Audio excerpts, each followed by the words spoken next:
From pretty much the present, this is your host, Adam Graham, bringing you a week of old-time radio detective podcasts from 2012. Because these podcasts are many years old, any offers or information included in the podcast may not be valid unless they're currently reflected on our Great Detectives of Old Time Radio website at greatdetectives.net. Here now is a week of old-time radio detective podcast.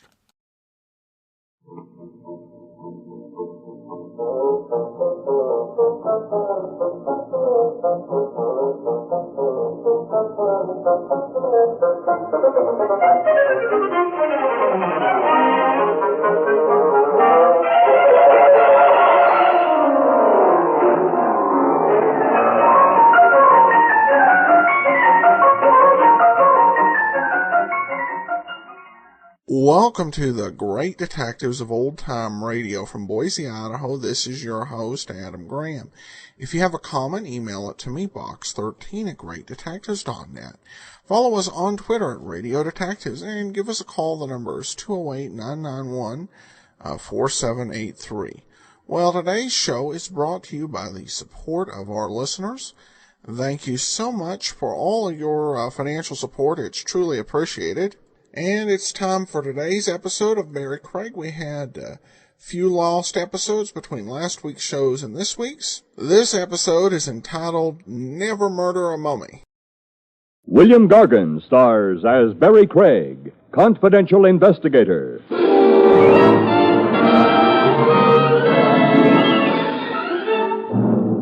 The trouble with leading a life of crime is that you could never rest on your laurels.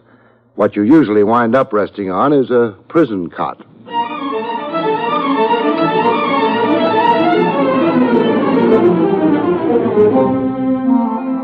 The National Broadcasting Company presents William Gargan in another transcribed drama of mystery and adventure with America's #1 detective, Barrie Craig, confidential investigator.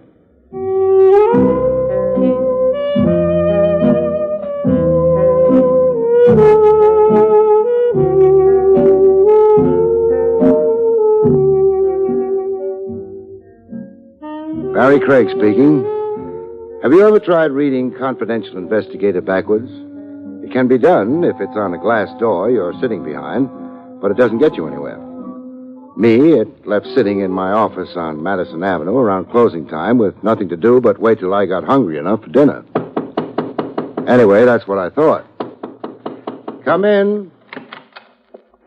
Until they and it arrive. All right, take it easy, fellas. Take it real easy. That's it. Now, put it down. Easy. Yeah, that's it, fellas. Yeah. Now, wait downstairs till I get this guy's signature, huh?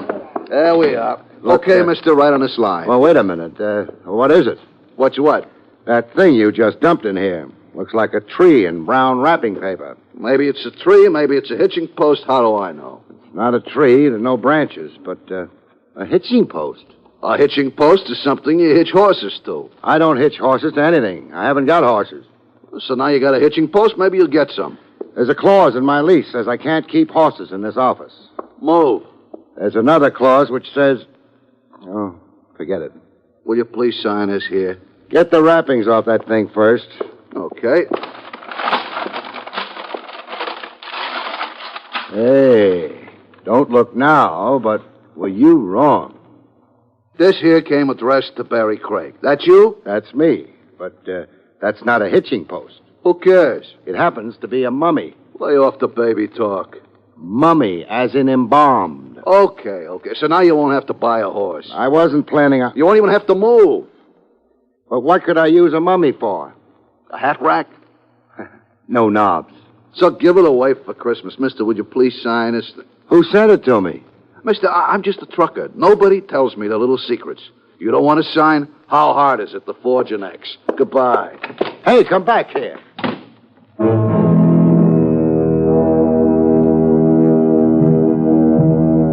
He didn't come back. By the time I got to the door, he was gone. I wandered back into the office and stared at the mummy. For all I could tell, the mummy was maybe staring back at me. I don't think either of us got much pleasure out of it. That was when the girl walked in. Staring at her was much more fun. Hello. Hello. You are Barrie Craig? I am. I am the Princess Nefertiti. How do you do? I am coming for my sister. I don't think There that you... she are. There? Princess, that happens to be a mummy. She are my sister. But isn't she a bit older than you are? Say, 5,000 years older? It's nothing. It's a long time between I drinks. am 5,000 years old. Well, I don't believe it. You like I prove it? Sure. I'm telling you something what happened long time ago to prove it. What you like to hear? Well, is it true what they say about Antony and Cleopatra? Ah, it's true. Sit down. Okay. I are sitting too. On me? You are Mark Antony. I are Cleopatra. It's over there, the Nile. It's beautiful music playing. Yeah. It's very nice weather. Well, I'm glad the weather's nice. Cleopatra. She makes this with the lips. Nice and warm. I meant the weather. Look, Cleopatra, somebody just... Stop this jumping. It's only the beginning. Next installment ought to be something. Jake, this is the Princess Nefertiti. She came to get her sister. Yep. She was just showing me how things were between Cleopatra and Mark Antony. Yep. I do not like him. Oh, this is Jake, the night elevator man. On the Nile, there are not being elevator mans. I go now. But, Princess... You are lousing up the history. See what you did, Jake? Loused up the history. You in a hurry? Yeah. Better not take the elevator down, then. I won't. Oh, but, Jake, I owe you a dinner. Yep. Come on, I'll buy you one. After I find out where an Egyptian princess, 5,000 years old, goes when she goes home.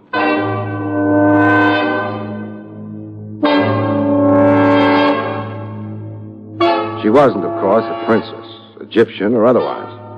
And she was a lot less than 5,000 years old. I didn't have to deduce that. She'd sat on my lap, remember? But I wanted to know why she'd put on the act and where the mummy came in. Must have had cars in old Egypt, eh? Yeah, it looks that way. She drives well. How's her cooking? I didn't notice. Jake, behave yourself. Remember, she's old enough to be even your grandmother. Well, you think of that when... That's enough. She's stopping. Right in front of a big tomb. Yeah, inscription over the entrance. Yeah. Egyptological Museum.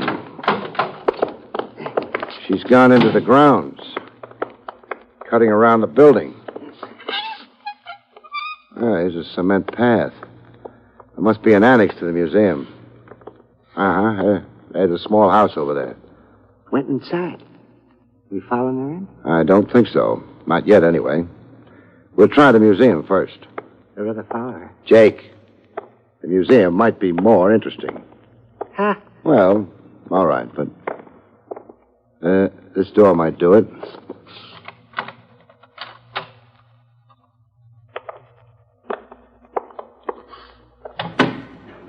If somebody was careless, leaving doors open. Just as well.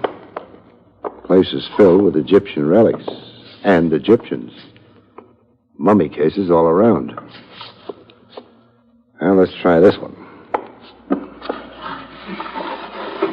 Now, mummy case and mummy inside. What'd you expect? Daddy? Well, there's another one. Another case, another mummy. It's liable to go on like that. Maybe. I'm not so sure, though. Now, let's take a look at this. Yep. Mummy's moving, Mr. Gray. Moved, fell out. And not a mummy. What is it? A man who was alive only a little while ago. He'd still be alive if somebody hadn't buried a knife in his chest.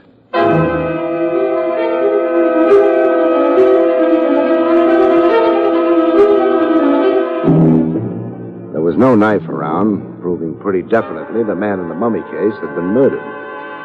Suicides rarely dispose of their weapons after death. He'd been murdered and stuffed into a mummy case. Nice place to hide a corpse if you like hiding corpses. He had papers on him. Alive, he'd been a wealthy man named Osgood. I remembered the name. He'd financed archaeologists all over the world. Dead, he was just a man to whom nothing mattered.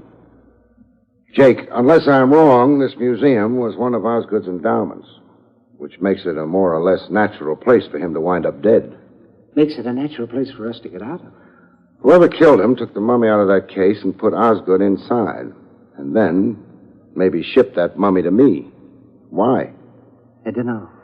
Here, give me a hand. What? Well, I want to get him back inside the mummy case. There. He's back. Yeah. Body temperature. The fact that rigor's only starting to set in indicates he died around 6 hours ago. No hurry about informing the police. Let's talk to the princess about it instead. She knows the mummy out of that case is in my office. It's possible she knows more than that. From what I seen when I come into your office, she knows more than that. Think she's a real princess? No, but she's real. That's the annex, curator's house, I guess. Windows open. I don't know how it would go with your Vermont upbringing, but we're going to do some eavesdropping. Favorite winter sport up in Vermont. Shh. 3 people in the room. Girl, little mouse of a man, and something that could be a football player. Ted, don't be an idiot. Football player's name is Ted. I'm not an idiot. I tell you, I had an appointment with Mr. Osgood here. But Lester said... Lester! Mr. Osgood hasn't been here, Ted. Believe me, not for days. Listen, Lester, Mr. Osgood told me to meet him here this evening, hours ago. Now, where is he? He couldn't have asked you to meet him here. Are you calling me a liar? Oh, dear, no. No, but... for heaven's sake, Lester, stop crawling. Try to act like a man or something. I'm sorry, Wendy. The prince's name is Wendy, it seems, and the mouse is Lester. I want to know why you're so sure he didn't ask me to meet him here, Lester. We quarreled violently. You quarreled with Mr. Osgood? You? He wanted me to put those Indonesian masks in the museum. They were fakes, and I told him so. Good for you, darling. There is something you'll fight for. Maybe it escaped your notice that Mr. Osgood owns the museum. He doesn't own me. Well, I'm only his secretary. I take orders from him. The last orders I got were to meet him here. Let's try the front door now, Jake. Yep. Not a fascinating conversation we overheard, but considering the corpse in the museum, it might be important. Yes? May we come in, Mr. Lester? Why, I suppose so, although... Do I know you? My name's Barrie Craig. This is Jake, and we are coming in. This, seems to be a Mr. Craig, and... You'd be Ted. I am? And you, of course, are... Hello. Not exactly a princess. You've been eavesdropping. You've been accent dropping. It's true. Happens to us Egyptians all the time. Well, now what's going on here? Ted talks like that because he's more or less my fiancé. We don't want to intrude, but would the 3 of you mind coming to the museum? Oh, but it's closed at this time. The regular hours Lester, are... don't be such a stick. Forget the regular hours and the regular rules. And Girl loves mouse. But is engaged to football player. I think you're right. Well, all right, but I don't know what Mr. Osgood would say. I don't think you have to worry about that.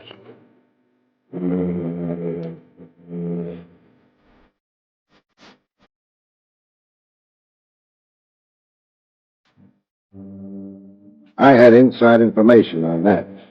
Inside a mummy case. Now, let's see. Yeah, this one right here. Well, this mummy case? Yes, that's what I wanted to show you. Open it, Lester. No, Why shouldn't he open it, Wendy? because there's blood on the floor. Girl's right. Since when have mummies started bleeding? They don't. Open the case, Lester. Very well. It's a trick. It won't prove anything. Anyone could have stabbed him. Stabbed who? I don't know. Whoever's in there. Lester. My dear, in spite of the fact that I've never before dared to mention it, I happen to love you very much. But that doesn't blind me to the fact that you're frequently a fool. Now, shut up. Don't talk that way to Wendy. Are you objecting to my telling her I love her or that she's a fool? I object to both. But she is a fool. Otherwise, she'd realize the only reason you're marrying her is the money she expects to get from Mr. Osgood. Lester, you You're a worm. I probably am. I hate to interrupt all this good, clean fun, but you still haven't opened the case, Lester. I'm sorry. I'll do it at once.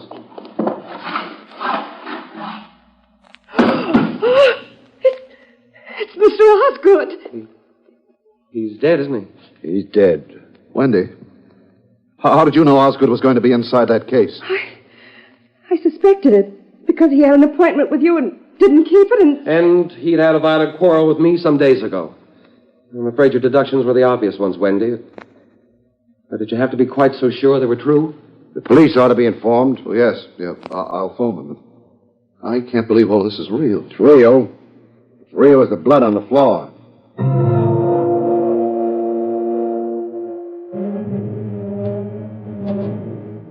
Police came, saw, and went. But before they went, they arrested Mr. Lester. So he went with them. Jake and I returned to my office. I thought perhaps the mummy might be getting lonely. That didn't turn out to be the case.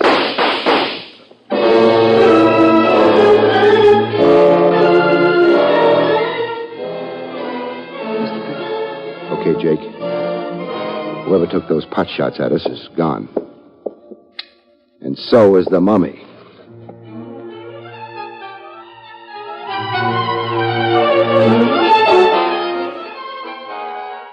I made a phone call. I wanted to make sure Lester was still in jail. That would clear him of shooting at Jake and me and swiping the mummy. Lester, I discovered, was no longer in jail. The district attorney hadn't admired the evidence against him. Now, that means Lester's loose, Wendy's loose, and Ted's loose. What's that loose talk? Jake, please. I was tempted, Mr. Craig. We're going back to the museum. I thought so. Worried about the mummy? Worried about... I'm worried about the person who stole the mummy, and I'm even more worried about why.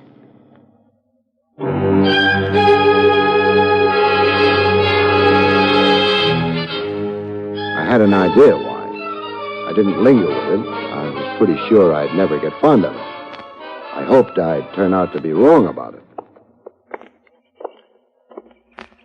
Well, the museum's dark. So is the curator's house. Yep.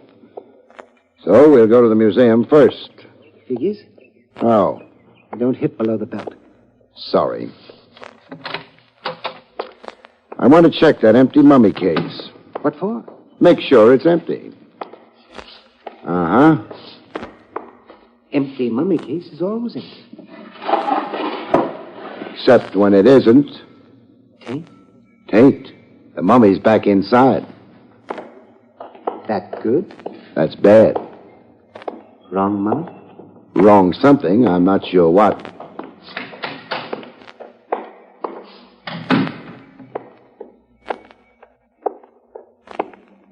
House is still dark. We'll change that. Thinking about the little fella? Lester? Yeah. What? He's in this up to his neck. Now, where's that doorbell?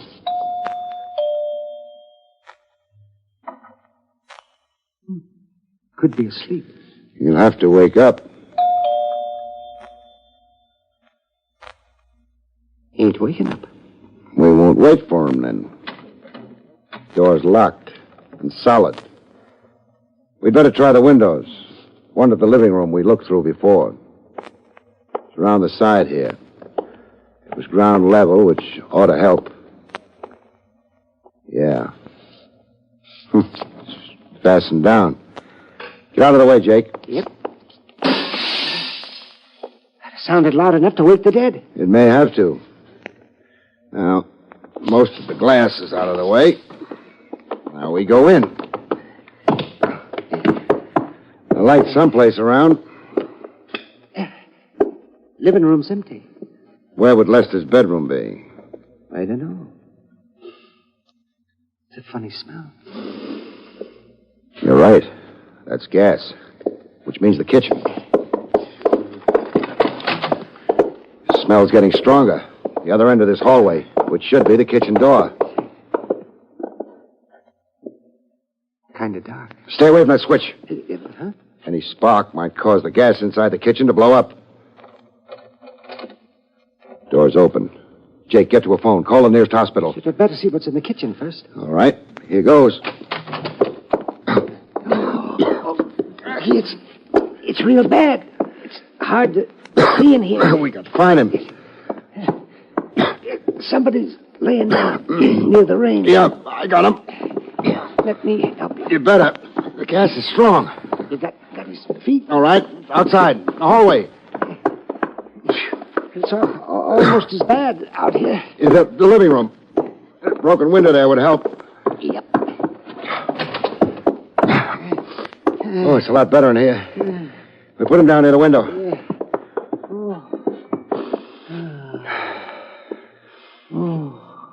He don't look so good. He's still alive, though. Get on that phone. We need an ambulance fast to get to him before death does.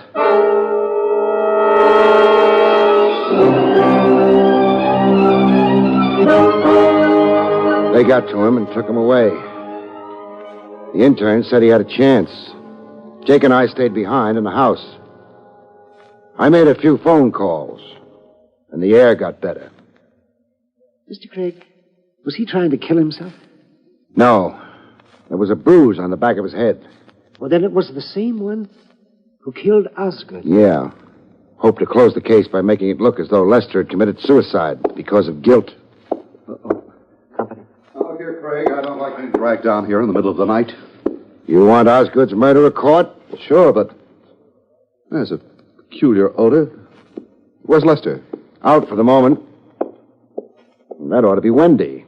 I phoned her, too. Mr. Craig and Ted. Well, apparently they're cleaning up Osgood's murder, Wendy. Suppose they needed us here for something or other. But I thought the police decided it was Lester who... They didn't like the evidence too much, and they turned him loose. Where is he? The Samaritan Hospital. Condition critical. Jake and I found him in the kitchen, breathing gas. He tried to kill himself. You'd like that? It would close the case. Final proof against Lester. The only thing, Wendy, you knew about Osgood's death before you should have. You warned Lester not to open the mummy case in the museum. But that was because there was blood on the floor. You didn't explain how you knew he was stabbed, not shot. Oh, Wendy, they're right. I remember. Explain to them. I can't. But that could mean...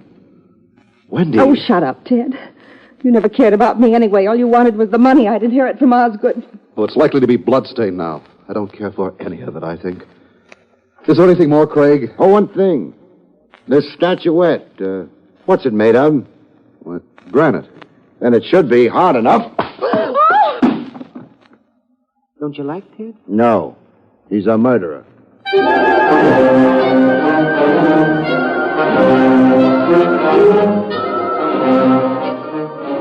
A murderer who'd been fingering the gun in his pocket while I talked. Being hit over the head by the statuette wouldn't damage him permanently. The state would take care of that.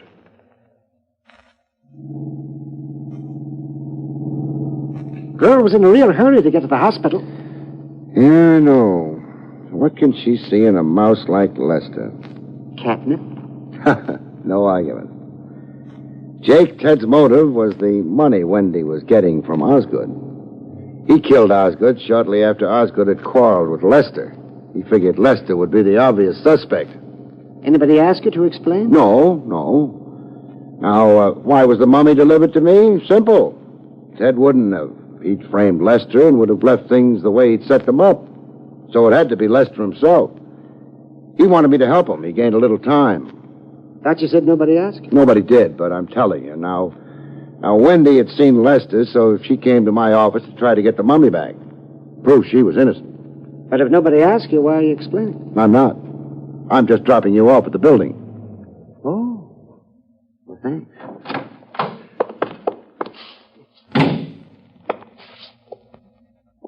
I got one question. What's that?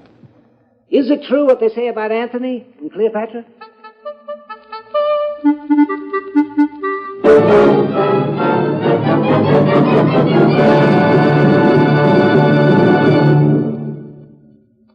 You've been listening to William Gargan in another exciting transcribed mystery drama from the adventures of Barrie Craig, confidential investigator. Tonight's story, Never Murder a Mummy, was written by Louis Vites.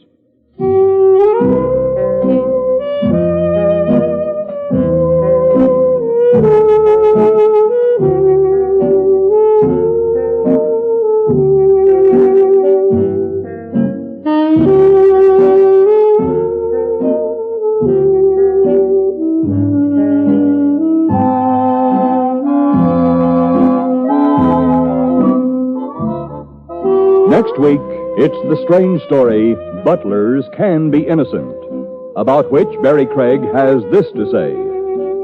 Butlers can be innocent. Maybe this is a little hard to believe, but the butler in question proves it the hard way.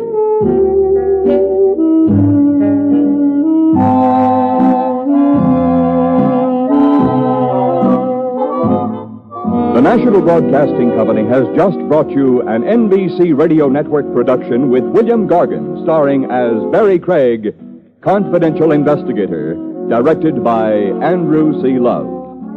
Our cast included Jonathan Hull, Libby Janis, Jim Nusser, Henry Hunter, and Howard Culver.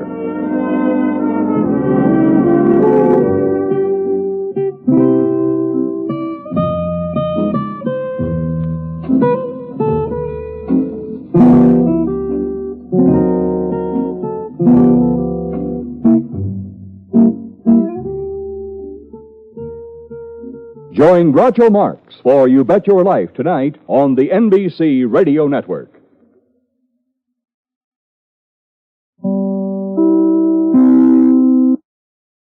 Welcome back. Well, Gargan once again makes fun of the detective show convention of the detective explaining how he solved the case.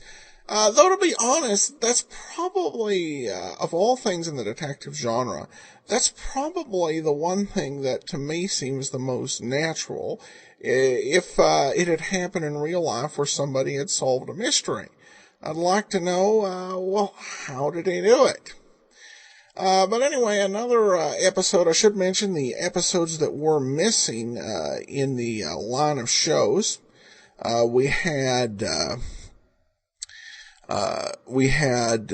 The Golden Touch and Patsy for Pinball on the 16th and 23rd from March. We're going to have about 4 lost episodes till we get to another show. So, another solid episode overall. Well, we do want to let you know that for one of our app extras, I mentioned on last month's app extra with William Gargan that I thought we were just about done. But I found another episode came to light with William Gargan as a guest role. It was from Eddie Cantor's It's Time to Smile show, and so that's available as an app extra. And I've neglected this month to mention the app extras we have posted. Hopefully listeners have found them.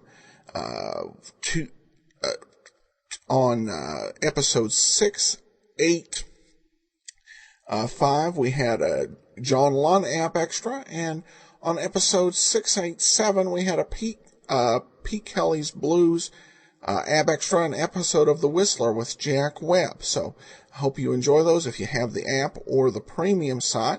I also want to let you know that our archive page is all complete. So archive.greatdetectives.net. We have RSS feeds to all of our series. I'm going to add a couple other feeds for the specials and video theater, and those should be up shortly, but pretty much is complete. So if you're coming in kind of late, you got a real quick way to download what you want to. Well, we do turn now to listener comments and feedback. Paul writes in, I know these are not detective shows, but what about airing CBS radio mystery theaters? This was on CBS in the mid-1990s. There are over 1,500 shows. Well, thanks so much for the question, Paul. With CBS Mystery Theater, the big issue there comes down to copyright, because it was originally made starting in 1974. The series is covered by copyright. Now, there, of course, may be a couple of exceptions, if you investigate, like, well, they forgot to include a copyright notice on this or that episode.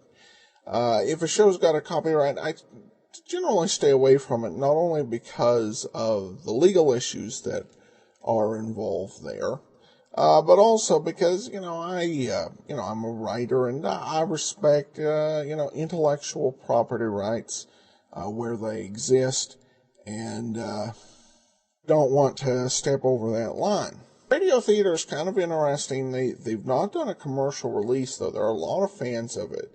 And so it's kind of existed in this status quo situation where you can find it in, half a dozen sites. I think you can probably find it twice over at archive.org, where you can listen to the series, but it's not available commercially anywhere.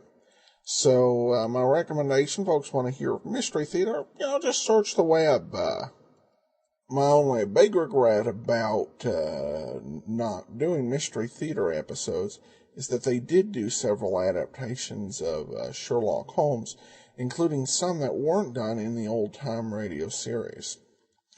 Well, all right. Well, that'll actually do it for today. We'll be back tomorrow with Pete Kelly's Blues, and then join us back on Monday for another episode of Barrie Craig Confidential Investigator. Today's show is brought to you by the financial support of our listeners. Thank you so much for all your support. The episode that followed last week's show, The Stockbroker's Daughter, is lost. So this episode is the fourth in the series. It is called Hot Letters. It's also known as Little Jake, and it's the Armed Forces Radio and Television Service version of it. It is from July 25th, 1951. Here now is Hot Letters. This one's about Pete Kelly.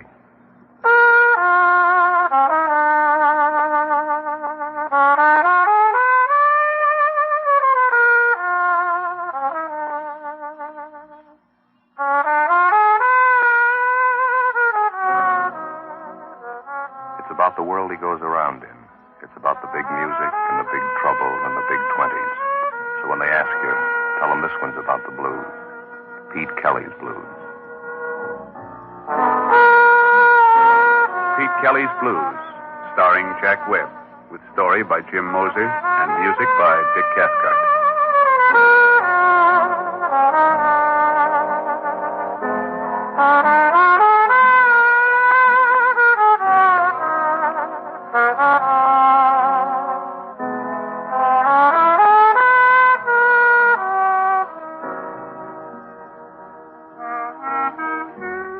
My name's Pete Kelly. I play cornet. You'll find us at 417 Cherry Street, Kansas City. It's a standard speakeasy. We got 35 cases of cut whiskey and a 7-piece band.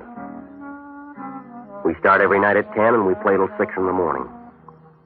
It's not much, but the contract runs out in June 1924. After that, there's a place in South Chicago that may take us. In the meantime, we're working here on Cherry Street. The lease is made out to George Lupo. His brother gave it to him after the funeral. The kind of music we play started out as a backroom exercise in a little swamp stop called Myrtle Grove. LaRocca took his Dixieland band to Reisenweber's in New York. We got as far as Kansas City. It's no place to get off a train unless you're a sack of mail. Because around here, everybody works at the same job, staying alive. $50 buys a pair of socks, a spaghetti dinner, or a down payment on murder. Well, last night, everything turned sour about midnight. The town was down on its hands and knees trying to crawl through one of those Kansas City hot spells that blast by every third day. It was heat and headaches all the way. Our drummer, Nick, was dragging the beat, and I went bad 12 bars in on the Memphis Blues. Well, I figured we better cut the set short, so we started to fight our way through one chorus of Roses of Picardy. That's when the kid came in and stood by the bandstand. He was tall enough to see over a quart of milk with a face the size of a minute and just about as young.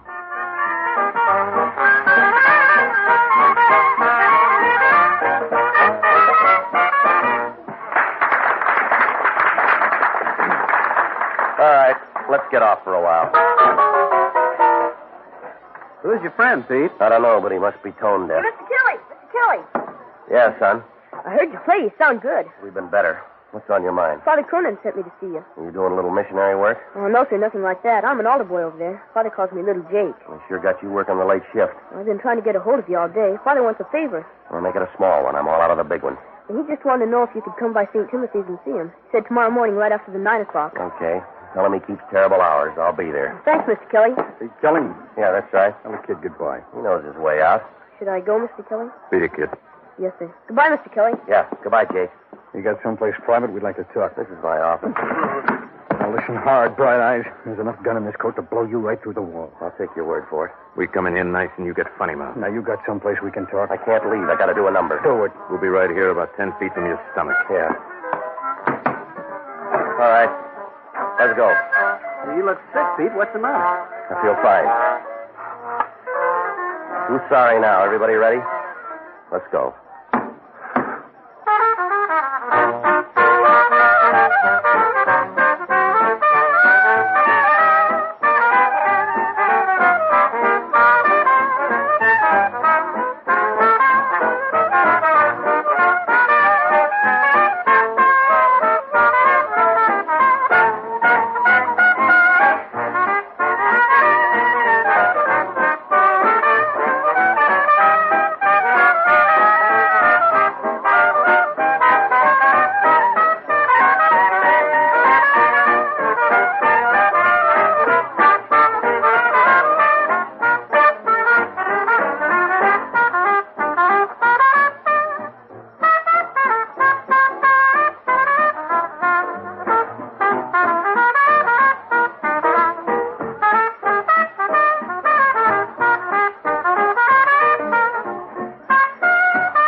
You proved it. Now let's go.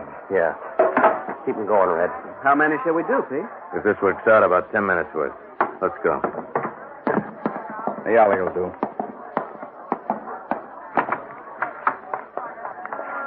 We need a favor, Kelly. Yeah, there's a run on them tonight. Give me the envelope, Dix. Yeah.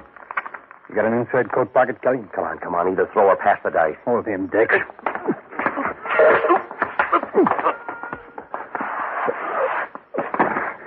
Pull him up, Dix.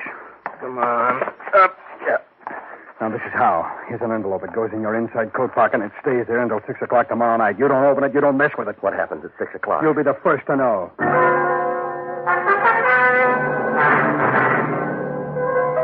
Well, I stood there in the alley and watched them walk away. Inside, Lupo was blowing up a storm. Something about paying for a 7-piece band and only having 6. Well, it wasn't worth trying to get back on the stand. I got a cab and went up to my room. I tried to get to sleep. It was no good. I got up.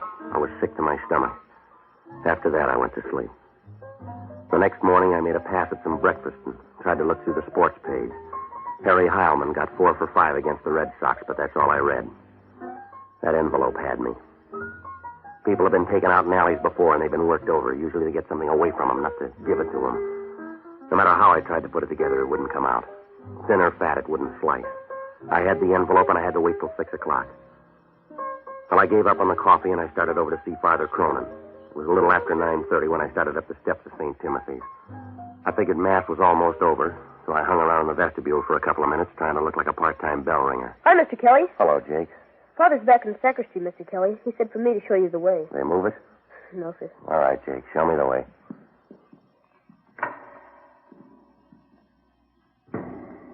This way, Mr. Kelly. Down this aisle. Well, I guess I was too busy trying to act like I knew my way around to pay much attention to a fat, chunky little guy wearing a brown Borsalino hat. He stood up in a back pew a couple of aisles over. The church was empty except for the 3 of us. Little Jake found out about it just before I did. Mr. Kelly, that man back there. All right, mister. I'll take that envelope. Jake, get down. Mr. Kelly, look out! Look out!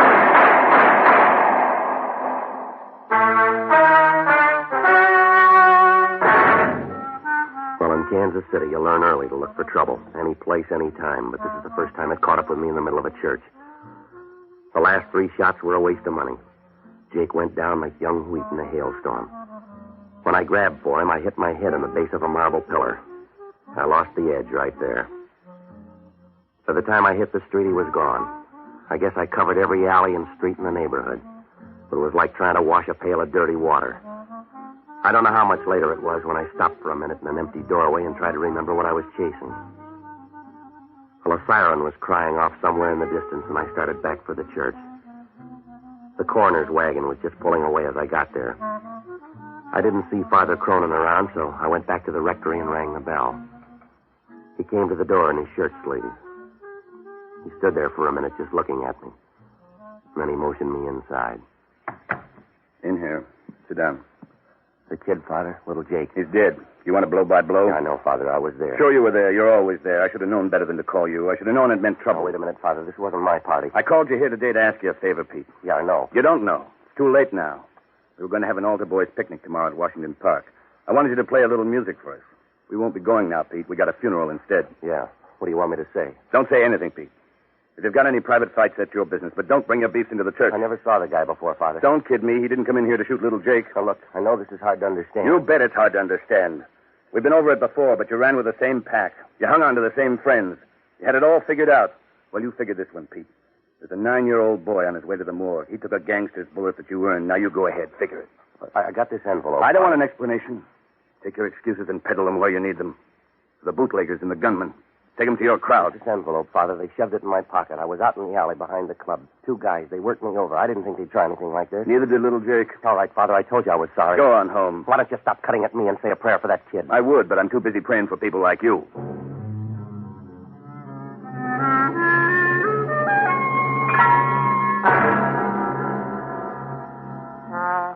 Well, you couldn't blame him. How do you explain away a dead kid lying in front of an altar rail? All I could offer was a 2-cent envelope in my coat pocket and a wild night in an alley. I started to walk back to my room. I tried to paste up some kind of an answer, but I got nothing. I was halfway home when the last breeze left town and went someplace to cool off. My clothes were soaking wet, and I decided to take a cab the rest of the way. I reached in my pocket, and all I had was 23 cents, so I kept walking. Sunday morning's the same in any town. Empty streets and everybody home trading the comic section and living off a Saturday night. You could live here all your life, and on Sunday morning you just got in town. It was about noon when I got to my hotel. I went up to the 2nd floor and unlocked my door. They were sitting on the bed. Their coats were off, and they'd hung them on the back of a chair. The same 2 boys who'd given me the envelope last night.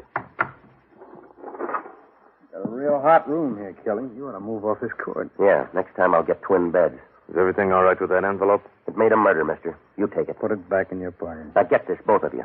There's a lot of something wrong here. I've had my turn. You find yourself another fall guy. There's a lot of inside coat pockets in this town. Look for a new one. We like yours, and that's where it's going to stay. Now, you don't listen good.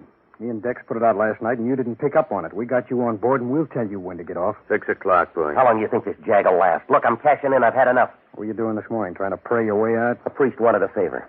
I got it, Lon. Yeah. Yeah, he's in. No, he's busy. Until 5. Sure, come on up. Sonny. You went for it, huh? On his way up. We're going to stay a while, Kelly. Well, there's only 3 chairs. I'll make it easy for you. Stay put, mister. No, he's your friend. I'm checking out. First time you've been right.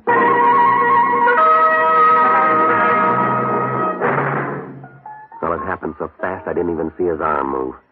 My knees buckled and I pitched forward. I don't know how long I laid there, but when I opened my eyes, the afternoon sun was almost gone. What was left of it was bleeding through a rip in the blind. Well, I could hear somebody breathing hard like a fat man on a hot day, and when I rolled over, I saw him. A tough prohibition agent by the name of Cage. The weather didn't make any difference to Cage. He always looked that way. His collar was wilted, and it looked like Arrow's first try. His necktie was pulled down, and the knot was twisted. The heat had worked him over so that the front of his shirt was splotchy and damp. Reminded you of a first grader's map of the world. He was sitting in a chair with his arms draped over the back and his head resting on his hands. He was smoking a Milo Violet, but it didn't help that much. His mouth was wound around a toothy grin, and he looked like a mountain lion who'd just eaten her young. You can get up now, Kelly. You made your point. Yeah, sure. How long you been here? Long enough to fill out your booking slip. You're going to jail, mister. What for? Sleeping on the floor? For the dead guy on the bed. Who is he? I don't know. How'd he get there? You put him there after you shot him. Now get your hat. Look, Prohibition's your racket. Dead bodies are out of your line. Not when I find him in your room. Now let's go downtown. We'll both tell homicide. We'll find the details later. Gage, you couldn't find yourself in a mirror. I didn't have anything to do with this, and you know it. I've been out for the last 3 hours. This happened after they slugged me. Save it for the jury. All I know is I got a phone tip to check room 205. I come up here and I find you and a dead guy. That's all I need. You can dress it up fancy and make it look cute, but it still comes out murder. There's enough liquor in this town to float it away, and you're wasting your time with a killing that's none of your business. You're my business, big shot. Somebody put 2 pounds of lead in Benny's chest, and you're my pick. Benny who? Benny Davis. He worked for Mike Quinlan. You look pale. Yeah, I'm just beginning to feel the squeeze. Mike Quinlan on one side and those 2 trigger men that you let walk out of here on the other. You got it, and I'll be turning the handle. Now, before you start worrying about your picture in the paper, you better turn up the 2 guys that were here with me. That part of the same dream? They gave me an envelope to hold for them. The price on it's going up by the minute. A 9-year-old kid died for it, and this guy here on the bed. That's a good story. Do you write him down or just make him up? Look, you got nothing on me, and I haven't got much time. I'm leaving you. That's all right. I called downtown. The minute you hit the street, they'll pick you up. In the meantime, you better come up with more than you got. They don't hang you in this state on a hunch. I'm going to check this room over. I'll find all we need. You couldn't find your head with both hands. Goodbye, Cage. All right, you got till midnight, big shot, and then I'll be around. Yeah. I'll have it all set up. All we'll need is time to run the extra.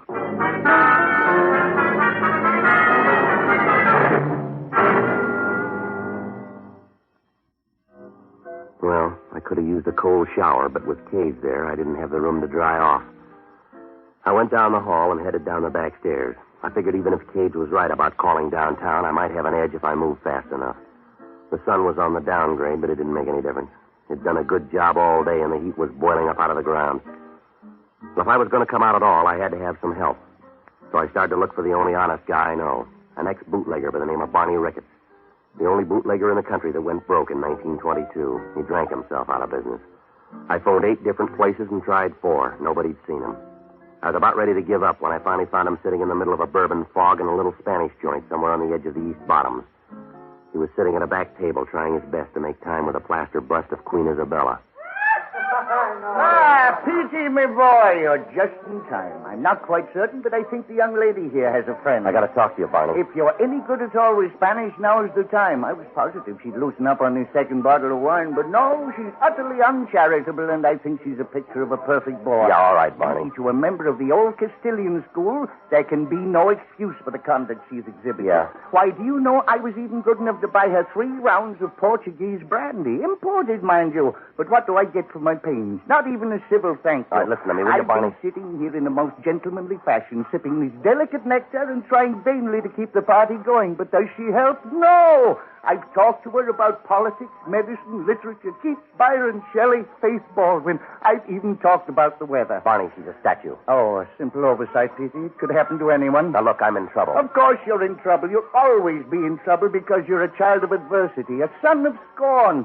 The fates spit in your eye and you try to retaliate, but the wind's always blowing in the wrong direction. You're a lost leaf in the mortal storm, Petey. You're a pebble shaking a tiny fist at the mountain. You'd like to fight for some strange, fantastic cause, wouldn't you? But you can't find anybody your size. Men are too small and the gods are too big. Petey, you're lost. Are you all through now? Yes. What kind of trouble? A pair of bum murder raps. Somebody slugged me in my room, and I woke up with a dead guy. Dubious honor. You mentioned 2 murders. One of them was an altar boy over at St. Timothy's. The other guy worked for Mike Quinlan. The same Quinlan that controls most of the Canadian import here in town? Yeah, that's him.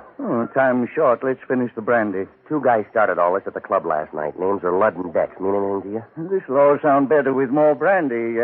You picked 2 of Quinlan's first string. Ludd Sandell and Dex Porter, both killers. Look, they gave me an envelope to hang on to. Now, nose around. See if you can find out what it all means. The dead guy up in my room, his name's Benny Davis. See if you can find out where he fits in, will you? It'd be a lot simpler if you just joined Quinlan's gang. Benny Davis holds a card in the same organization. Well, how about Ludd and Dex? Any bad blood between them and If Davis? there is, it doesn't show. They're closer than unborn peas. You sure about that, Barney? Police blotter can't be that wrong. Benny's sister will tell you the same thing. Where do I find her? Chelsea Apartments. Beautiful girl, Petey. When you're my age, she'll disturb your memories. All right, now get going, will you? See how close you can get to Quinlan's headquarters. Find out what you can about Ludd and Dex and Benny Davis. Maybe Quinlan's got him on a special job or something. Find out what it is, will you? You'll find me in a temporary economic slump, Petey. I'll need car fare. Yeah, well, that makes 2 of us. I'm broke. You'll have to do it on foot. Oh, well, I have friends here, and my credit's unlimited. Well, hurry up, will you, Barney? One moment. Alfonso, would you loan me $1.50? Come on, let's go. He's only bluffing. He won't shoot.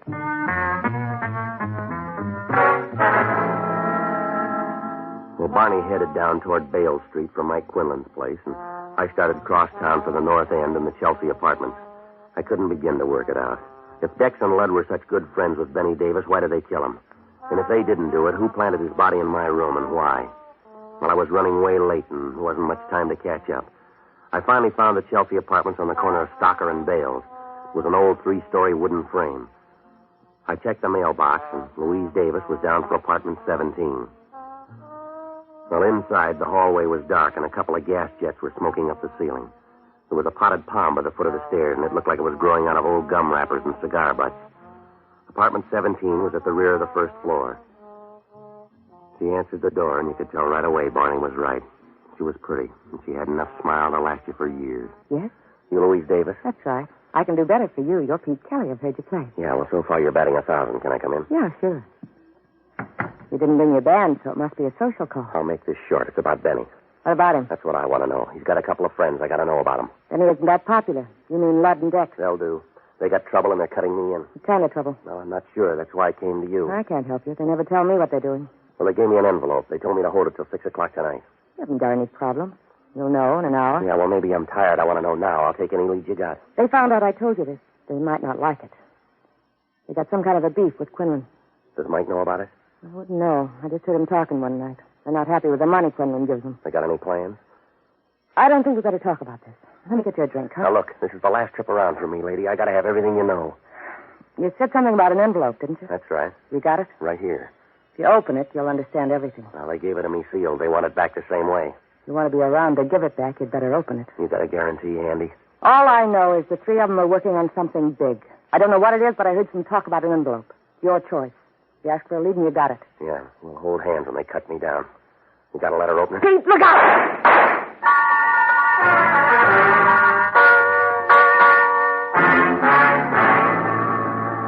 Well, it all happened faster than a Mexican divorce. Louise Davis was dead before the echo left the room. Well, I got to the window, but whoever did the shooting was gone. I grabbed the envelope, and on my way out, I took another look at her. There wasn't anything left but the smile.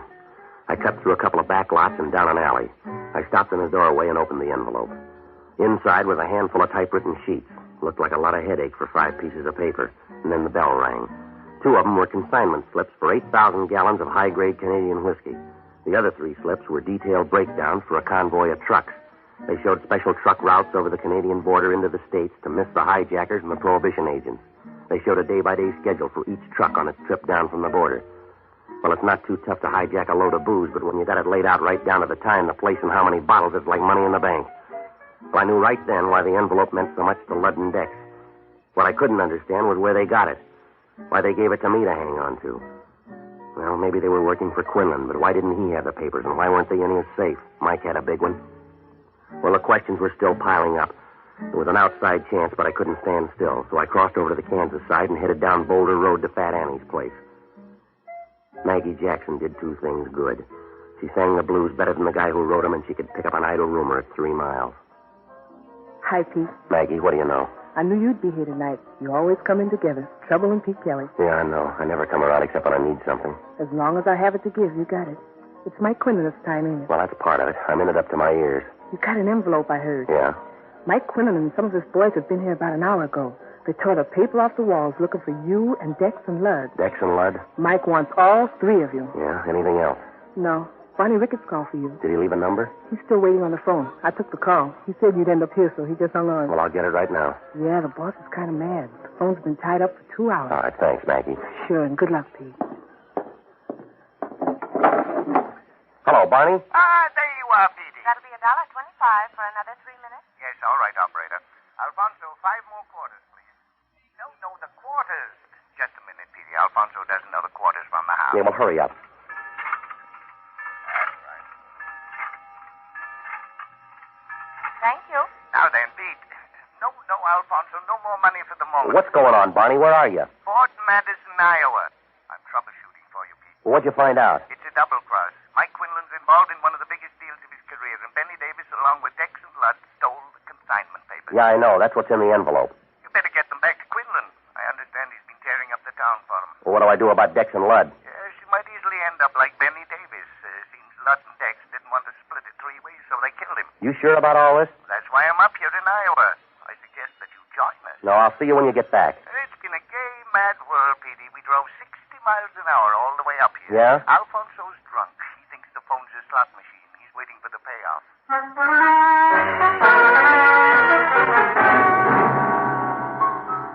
Well, as soon as I hung up the phone, everything fell into place.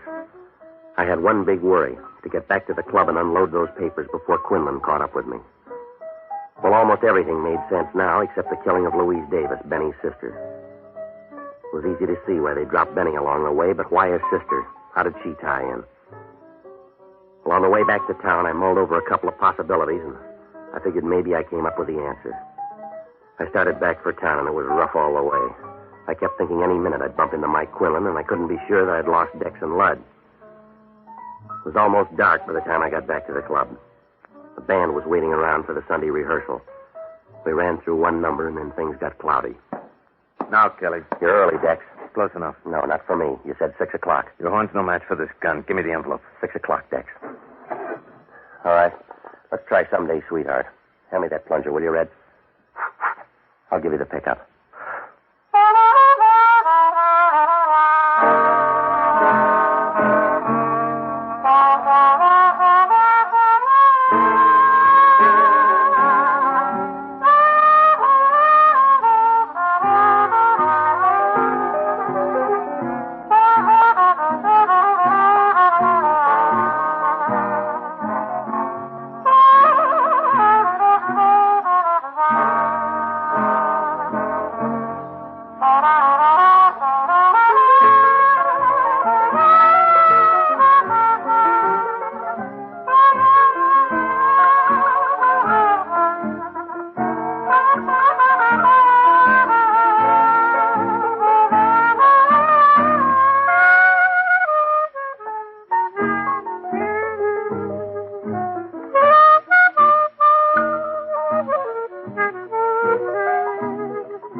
Pack up. I'll see you at 10. You gonna give me that envelope, or do I blow it out of your pocket? The same way you handled Louise Davis? I don't know what you're talking about. I think you do. You killed her and you killed her brother. You got it all figured out, haven't you, The Kelly? horn player's right, Dex. Don't turn around. You got it wrong, Lud. I don't think so. I never should have let you kill Benny. That should have been the tip-off, and that kid in the church and Benny's sister. You had to make the big try. It was for me and you, Lud. It won't wash. You're gonna die, Dex. Pick a spot to lay down. Not in the back, Lud. You'd give me a better chance than that. Would I? Look out, Lud! Like I said, Dex, pick a spot. Well, that wraps it up, Kelly. You better sit down, Lud. No, this'll do. It won't be a long wait. I don't mind standing. Suit yourself. 6 o'clock, Lud. Here's your envelope. Yeah. Thanks. Yeah.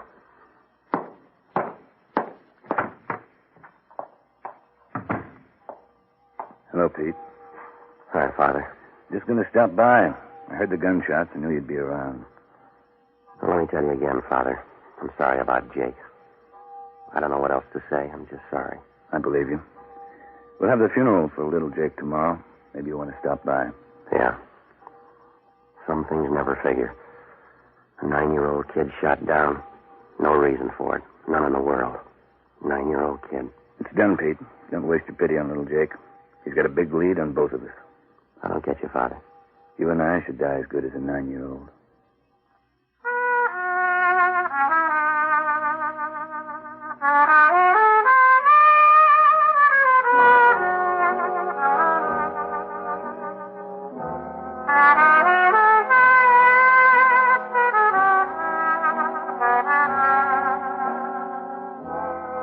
Pete Kelly's Blues, starring Jack Webb. with story by Jim Moser and music by Dick Cathcart. Scoring by Matty Matlock.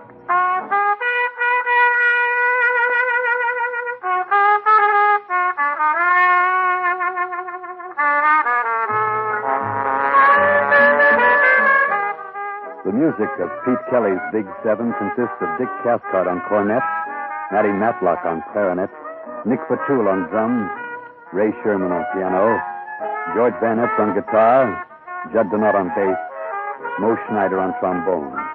The songs of Maggie Jackson were written by Arthur Hamilton.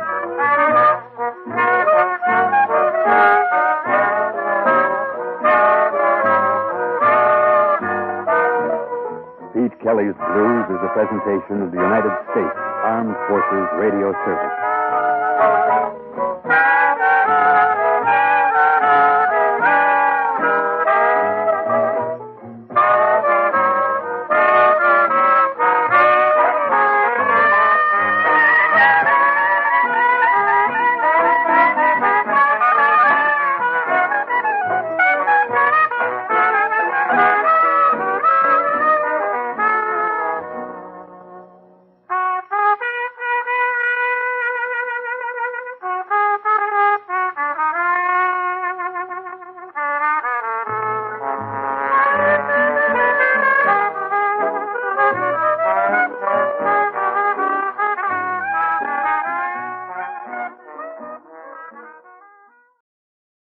Welcome back. This is somewhat interesting. You know, we talk a little bit about script reuse, and this is a good example. In one way, they don't reuse the entire script, but they do borrow heavily from an episode of Pat Novak for Hire. And I'll give you an idea. The scripts really do take a different turn after the shooting occurs.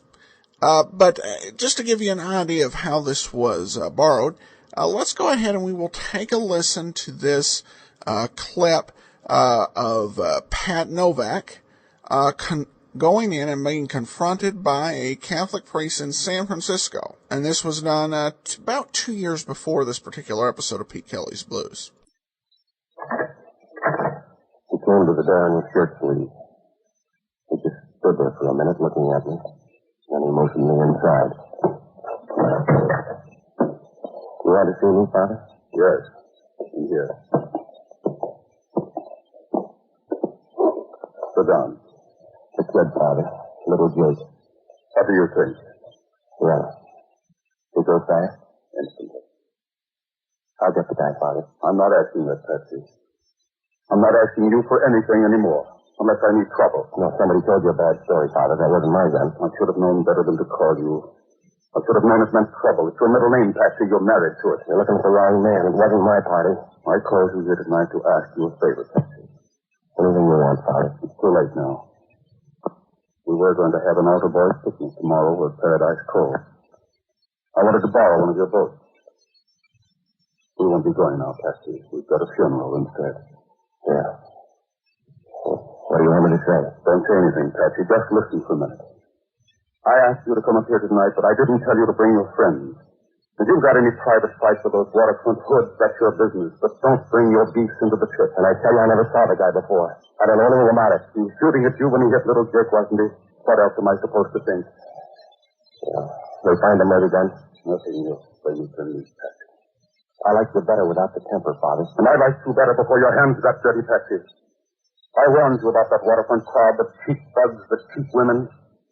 I told you, Patsy, roll around in dirt long enough and some of it's bound to stick to you. You got it all over your face and your hands, and it's working inside you, Patsy. It's working in deep.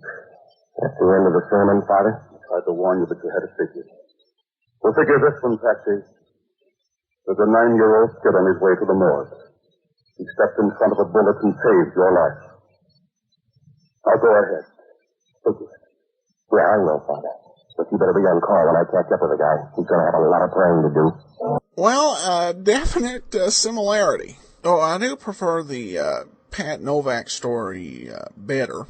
It was an intriguing season finale for Pat Novak Fryer that turned out to be the series finale. I should let you know that we actually only have 3 more episodes of Pete Kelly's Blues.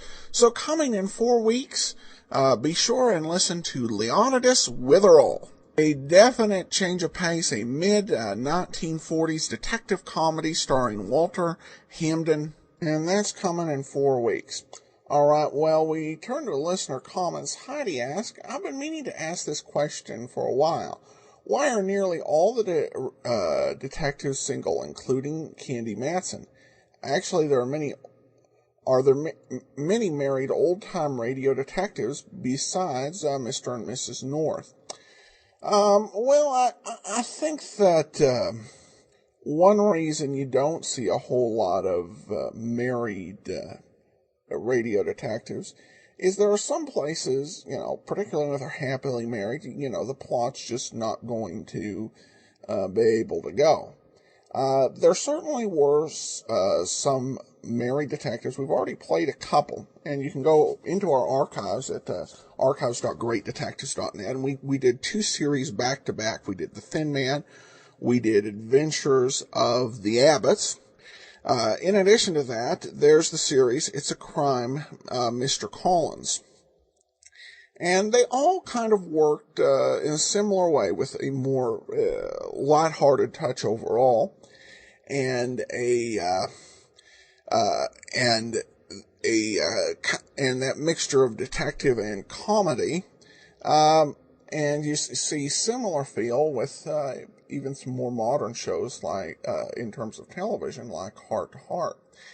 And I think we should also be clear, in some cases, such as Holmes, Nero Wolfe, and Philo Vance, these sort of super genius, the way the character's written is someone who is just not going to get married. As a bit of an iconoclast. And the hard-boiled eyes, the real cynical ones, like Sam Spade and Mike Hammer, it's kind of hard to imagine them settling down and getting married. You also have to be aware of how the listeners at home might take a situation. If a detective drama is too hard and too serious, and you have a married detective, I think we would probably, or at least listeners in the 1950s, would feel a whole lot differently about the somewhat extremely ill-advised risk that Johnny Dollar took if Johnny Dollar had a wife and kid back in Hartford. So if you want to have a married detective, you've got to have a certain tone, or I think it really would present problems for listeners, particularly in that era. So if you want something different than the more lighthearted tending detective dramas of the Abbotts or the Thin Man, then you don't use a married detective. Hope that answered your question. All right, well, that'll do it for today. We'll be back tomorrow with Let George Do It, and then join us next Tuesday for Pete Kelly's Blues. In the meanwhile, send your comments to box 13 at greatdetectives.net. If you've not already, I encourage you to pick up a copy of my ebook, All I Needed to Know, I Learned from Columbo. It is a fun read. We examine the careers and history of 7 great detectives from literature such as Sherlock Holmes, Nero Wolfe, and Father Brown, all the way through the age of television with Columbo and Monk. We draw 12 life lessons from their amazing careers. The book is available as an ebook for $1.99. You can get it in the Kindle store, the Sony and Kobo stores, as well as on Barnes & Noble for your Nook, and on Smashwords, you can purchase it for Apple. All right, it's time for today's episode of Let George Do It. The noose hangs high. Personal notice. Danger's my stock and trade. If the job's too tough for you to handle, you got a job for me, George Valentine. Write full details.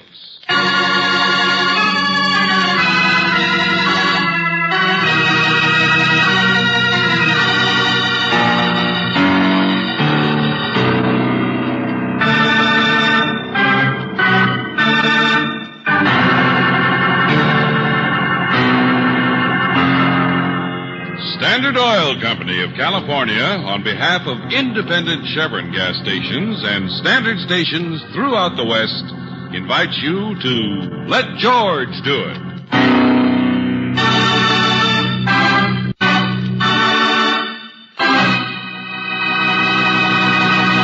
Friends, here is a value that starts paying dividends immediately and keeps on paying in years to come. It's new RPM motor oil, the oil that doubles engine life between major overhauls due to lubrication.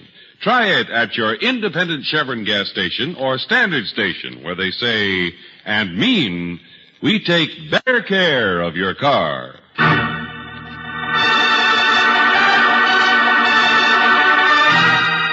Now, tonight's story, The Noose Hangs High, another adventure of George Valentine.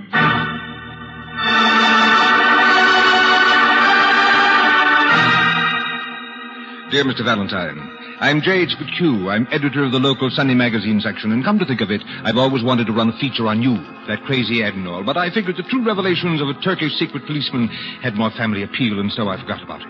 Anyhow, this letter concerns a different matter. Valentine, I'm going to make a reporter of you. You're going to be the author of a serial on the Tover emeralds. What became of the exotic prince's wedding stones? Did the eminent ornithologist Ansel Fairweather find them, or didn't he? What was the mysterious curse that brought death to Fairweather 10 years ago? Read it. The riddle of the two recluses. Why have the two Biggs brothers refused to cross the threshold of their own gloomy mansion? And for that very same 10 years. What is the mystery of number 37 Ashton Street? Well, isn't it the greatest story you ever heard? Well, Mr. McHugh... I notice you came trotting over here fast enough. I tell you, it's the best feature we've had for years. Since the last mummy sued King Tut for alienation of affections. What? Well, I always preferred the classic case history of the two-headed werewolf. Now, see here, both of you. Oh, come on now, McHugh. You've been mashing your own corn too long. I gather all the purple double talk has something to do with a man named Ansel Fairweather. Well, I looked him up. He tied a rope around a chandelier and hung himself at 37 Ashton Street 10 years ago. 10 years ago today, in a gloomy brownstone. Control your local color. He'd been to the Himalayas looking for rare birds once. He was probably one himself. But any talk about emeralds is strictly for the birds, too. Ones like you. Well, I may have overstressed that aspect a bit. Just a bit. All right. Forget them. Look at the facts. It took a jury to decide his death was suicide, didn't it? Well, it was a very unfair trial of his two cronies, yes. The Binks brothers. And they still live in that same house. Never stepped out of it since. Oh, we didn't know that. I thought not. That's the story. The rest is all trimmings, I'll admit. Big Jared Binks and little Tom Binks have holed themselves up for 10 years in the place where Fairweather committed suicide. Why? It only took 2 minutes for the jury to exonerate them of his murder, if that's what you're driving at. Fairweather was sick, despondent, out of his mind. No. I'm not trying to say they killed him. And to be unfairly accused of his murder might make anyone withdraw from the world a little. You think I'm trying to make something out of nothing? Cook up a story that's a little too wild? We think you're an expert at it. No offense, of course. Not at all. And, of course, you understand, Mr. Valentine, I would no more seriously think of hiring you even to write your own name than I would jump off the Golden Gate Bridge. Well, now, that's better. Well, now that we got that off our chest, what do you really want me for? Facts. For 9 years, I've tried to get a little anniversary story on Jared and Tom Binks. Why they're such recluses. Are they? Really? Every reporter I ever sent, and don't worry, they've been clever about it, too, has been thrown out on his ear. To my knowledge, the brothers have never been outside that house. And no visitor has ever been inside it. Why? You get the facts. I'll write the story. You get paid.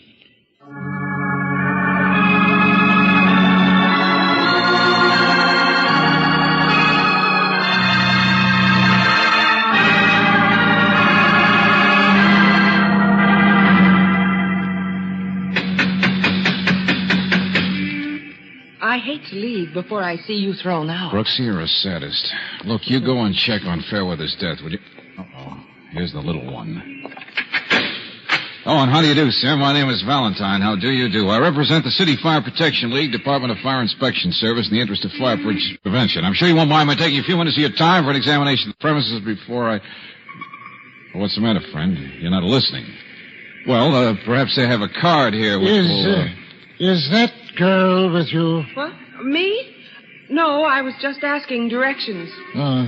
You're not busy, young man? Huh? You're free for the next few hours, perhaps? Well, thank heaven. Come in, come in. Oh, please, do come in. I'm so glad to see you. Yes, come right in. Oh, Jared, where are you? We have a visitor. Isn't that wonderful? What in the Jared? name? Come right in. George, are you sure it's the right Somebody's throwing curves. Now work fast, will you, Angel? I'll see you later. Yeah, good luck. Yes, hurry, Jared. This way, sir. Valentine, you say? Yes, that's right. You're, Tom Binks? Oh, yes, quite. Tom Binks. Some house you have here. Don't you ever open the shutters? Oh, yes. Forgive the lack of furniture. We've never bothered about the hallways. And the parlor in there makes such a handy place to store things, don't you think? We're very informal here. Oh, brother, there's an understatement. Pile of magazines, clothes, boxed up books. Oh, look out. Oh, this way, please. Here. What's the matter? Afraid of a loose chain on the chandelier? What? Oh, no. No, not at all. Oh, yeah, sure. The chandelier. That's what Fairweather hung himself from, isn't it? I thought you said you were from the fire department. Of course, it's where he hung himself. What of it? Well, Mr. Merton. What are you doing here, young man? Well, I invited him in. There's no reason. You might answer the same question, friend. I thought these guys lived alone. The name is Merton. The Binks boys aren't crazy. I am. I handle their business affairs. Mr. Merton is just on his way out. Yes, see what I mean? I've been trying to leave for the past 3 hours. Now Tom kicks me out. Oh, no, but I think all of our That's because you walked in.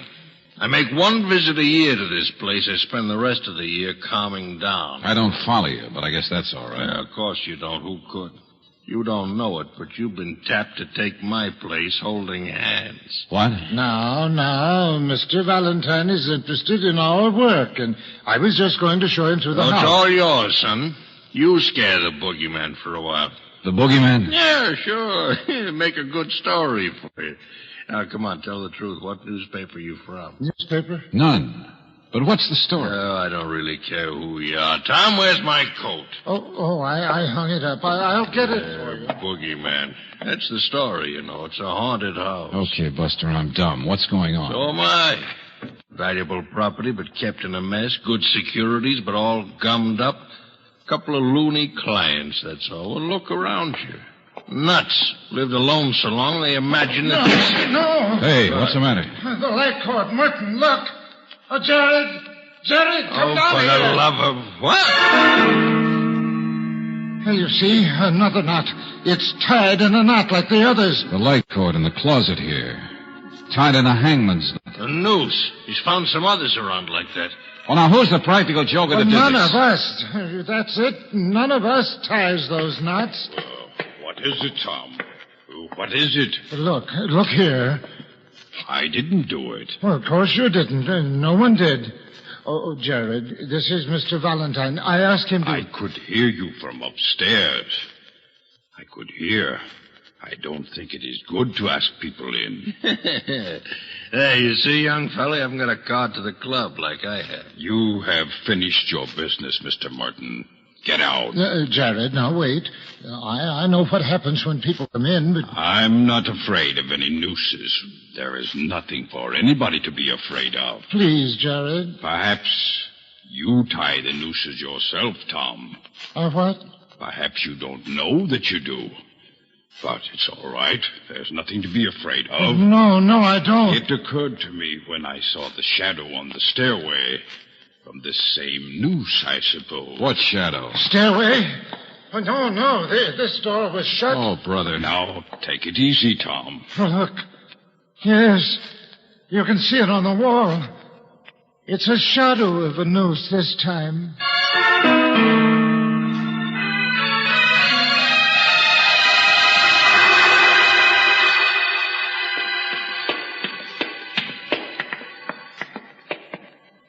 Yeah, sure. From upstairs here. Only place it could have come from. There is nobody else in the house, Mr. Valentine. Hey, now you can't see the shadow anymore down there. Oh, Jared, for the love of Well, that does it. I'm getting out of here. Where's your telephone? There's one in the library, but we don't want any policemen. This is nothing to be upset about. Who said anything about policemen? Hey, they've got an extension. They'll listen while you call. Come on with me to the drugstore. Let them listen. I'm like you are, Jared. I'm not nervous. I don't get a guilty feeling when I look at a noose. Not yet.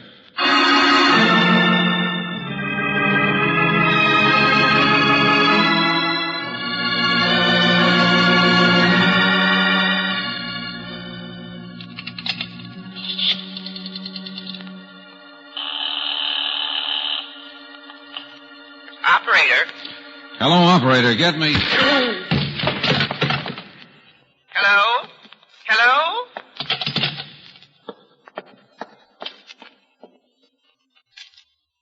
Mr. Valentine? Oh, Mr. Valentine. I wondered if you were on the telephone. Mr. Valentine. Mr. Valentine.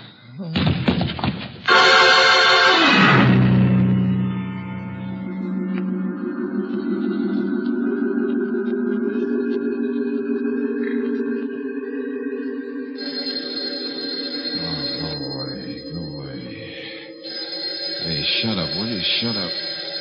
All right, I'm coming. Yeah? Oh, is Miss...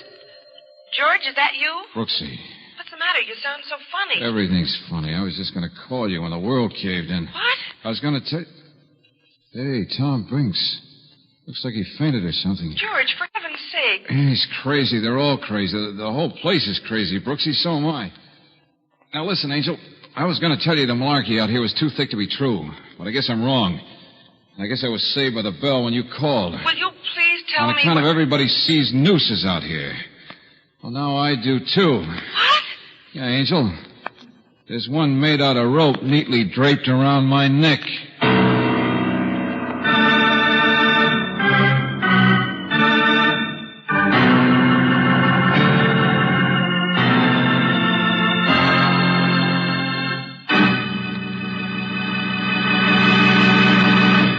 We'll return to tonight's adventure of George Valentine in just a moment. In the next few seconds, I'm going to tell you a short story in sound effects. Listen. That's the artificial wind your car creates when you're driving around 30 miles an hour. Now, that's the sound of tiny particles of road dirt and dust hitting the body of your car. And that's the sound of a drop of water on the body of your car after it's been exposed to the sun's heat for a few hours. Now, those are the three troublemakers in my story. Wind, grime, and heat. They can literally put an end to your car's finish, make it dull and drab instead of slick and shiny the way you want it. What to do about these three? Get dependable auto body protection. Here's where the hero of the story comes in. The car saver at your nearby independent Chevron gas station or standard station. He has a complete line of protective, easy-to-use body washes, cleaners, and polishes for your car next time it gets the beauty treatment. In these balmy spring days and throughout the year, keep your car looking its best with the quality waxes, cleaners, chrome polishes, and finish preservers your car saver stocks. Ask him about them next time you stop in for Chevron Supreme gasoline, RPM motor oil, and car saver service at standard stations and independent Chevron gas stations, where they say and mean we take better care of your car.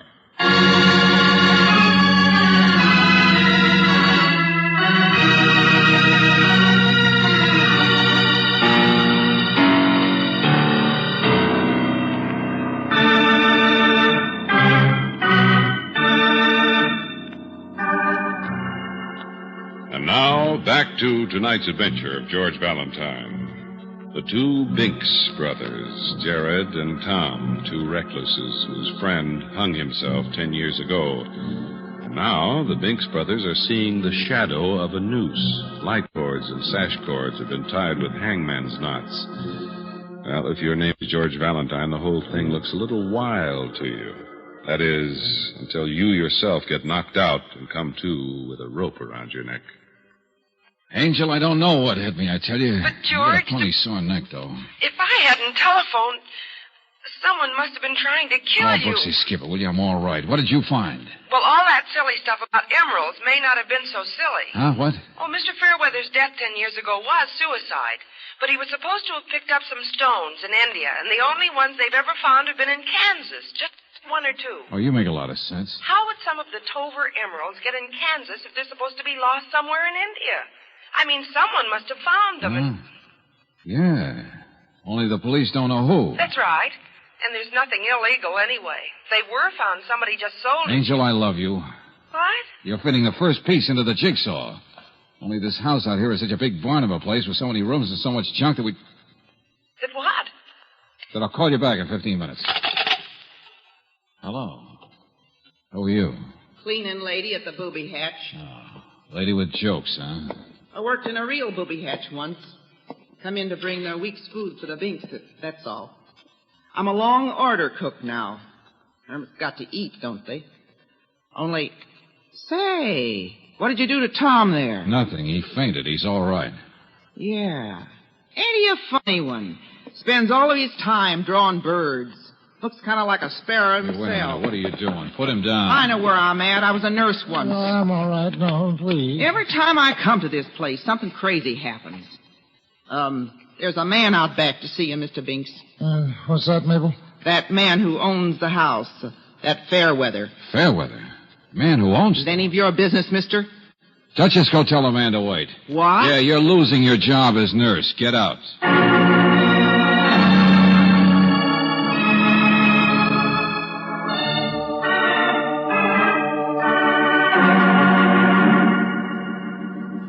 I never trusted anyone, Mr. Valentine. I was tried for murder once, Jared and I, but we hadn't done anything. Do you know what it's like to be tried for Sure, Mr. Binks, but I'm only trying to help. There's nothing secret about our work. All those crates of specimens downstairs, birds. That's what they are. We've collected them from all over the world, and I am drawing them, Jared and I. For 10 years? Oh, it will take much, much longer than that. We don't work very fast, and there are more than 7,000. Yeah, sure, I get the idea. And Ansel Fairweather was your partner in that work. He was an ornithologist, I remember. So now explain who this other Fairweather is who's alive and waiting for you out back. A cousin of Ansel's. He's been trying to get the house. Mabel said he owned it. Well, he has some old deed that Ansel gave him. He says it's quite valuable property. That's why we're moving. Moving? Well, didn't you know? That's why the birds are all crated. We're being thrown out of the house next week. Oh. Huh. Why didn't you buy it? Why'd you let him get it? You guys have money, don't you? Or something worth money, maybe? Now, see here, young man. You told me you were some sort of a fire inspector. I asked you into the house, and all you do is ask questions. You're just like all the rest. Jared told me not to talk to people. He warned me. Every time anyone gets Take near it us... easy, take it easy. Only suppose I go out and talk to the new landlord, huh?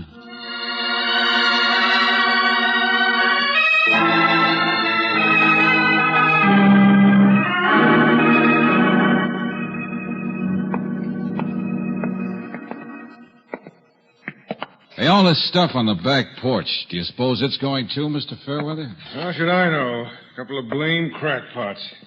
I have the house torn down as soon as they get out. Yeah, sure. Go over it inch by inch, huh? What's that, Mr. Valentine? Never mind. You're a real estate man, huh? A business deal? Business deal, that's all it is. I know. I met that lawyer or whatever he is of theirs. Huh? Oh, Merton, Yeah. sure. Just saw him down at the drugstore. And he's smart. He won't even eat their food. He didn't offer to buy the place for them, though, huh? Mac, a cousin of mine I never met, used to live with these birds here. So that's ancient history. But a friend of mine discovered this old deed, and I found I could get the place. So why not? So I've got it. Mm-hmm. Got a key, too, I suppose. Come in and out any time. What? 30 rooms, 3 stairs, an army could be wandering around. Trash, bro. What's eating you anyway? Just because I won't sell the house to Looney and Goony Binks? Well, sure they offered to buy it. What of it? I'm in real estate. I got plans for the whole block. Yeah, sure. Just stop justifying yourself. Flashlight. Oh, go dump in the lake. Hey, how long do you figure it'd take to tear this house apart? if a man wanted to find some emeralds. Oh, that old story. You're just another loony yourself, huh? Well, I'm in business, friend, and I don't have... So blame much junk, isn't there? Here. Ever see a flashlight rigged up like this? What's that wire thing? Found it in the trash barrel. When you put the button on, see? The wire's twisted around in a circle. Makes a nice shadow out there in the back wall. Shadow of a noose.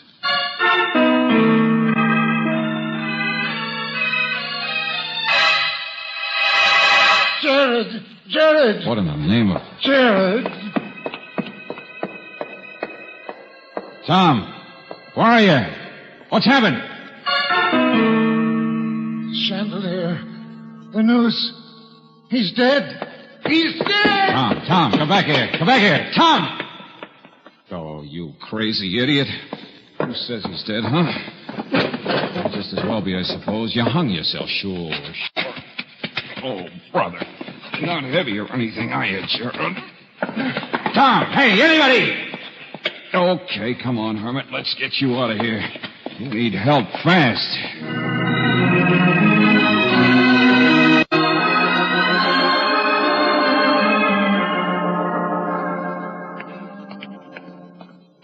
Hey, you. You the pharmacist? Yes, that's right. What do you have? Get out to that car as fast as you can. There's a man been choked, hit over the head, too. What? Yeah. Well, of course. Joe, you too. Come on. Go on. I'll be with you in a minute. Well, hello. No? Well, sit down. Have a piece of pie. No, thanks, Mr. Merton. So, had enough frying around in the booby hatch, huh? Hermit's Hollow. Once a year is all I can stand. Sure. Whose taxi is that out there? Oh, waiting for me. I got a job back in real life, as they call it, to worry about. See the house from here, but nothing happening yet. What are you talking about? What's the matter? Come on, let's wait in the taxi. Hey, what are all those guys doing around that car across the street? Police will be here in a minute. What? Come on, get in the cab. Where to, Mac? No place. Jared Binks may be dead or alive, I don't know. He was hanging from the chandelier. Jared? Now, look here, Only person son, strong enough around there to lift him up for it is that woman, I guess, that Mabel. Well, then get your eyes off of my muscles. Oh, you weren't there. I haven't got any muscles. Unless Jared hung himself, but that's a fair chance. Besides, I've got a sore neck, too. Now, look, And that rope around me wasn't pulled tight. And I don't know what knocked me out. But if Mabel was telling the truth, if she had been a nurse and worked around an asylum, well, it's one way to quiet somebody in a hurry. Slap him on the back of the neck, heel of the hand. Hey, what are you guys talking about? Just keep turned around, driver. I'd like to know what you're talking about, too. Well, why wasn't the rope around me pulled tight? Why wasn't I killed? Go ahead, watch the house. I can see the alley entrance. What for? Oh, we're not waiting for Mabel to show up. That's a police job. By now, she must be blocks from here. Yeah, so am I. You know, it's pretty clear. I got the flashlight off her service porch. I don't know who else could have been upstairs to throw that shadow of the noose and then duck in a hurry. Well, stop looking so sad. Mabel's a hired hand, that's all, a female thug. Oh, brilliant. But what I'm not sure of is who she works for. Hey, look. What? There he is. There's Tom. Well, how Yeah, the little man himself with a suitcase. Oh, yes. Follow right along, driver. Okay. Yeah, I guess Jared had all the courage. It's a cinch Tom couldn't ever face the police again, so he's finally running. Hey, what's that? No, the guy's walking up there. Just keep your mind in the front seat, driver. And that's what the rope was put on me for, I guess. Same reason as the hangman's knots and the shadow of the noose. To scare the Binks boys. Only what happened with Jared? He catch on who was doing it? That why he was strung up to put the final fright into Tom and make him run? Oh, stop driveling. Tom! Hey, Tom!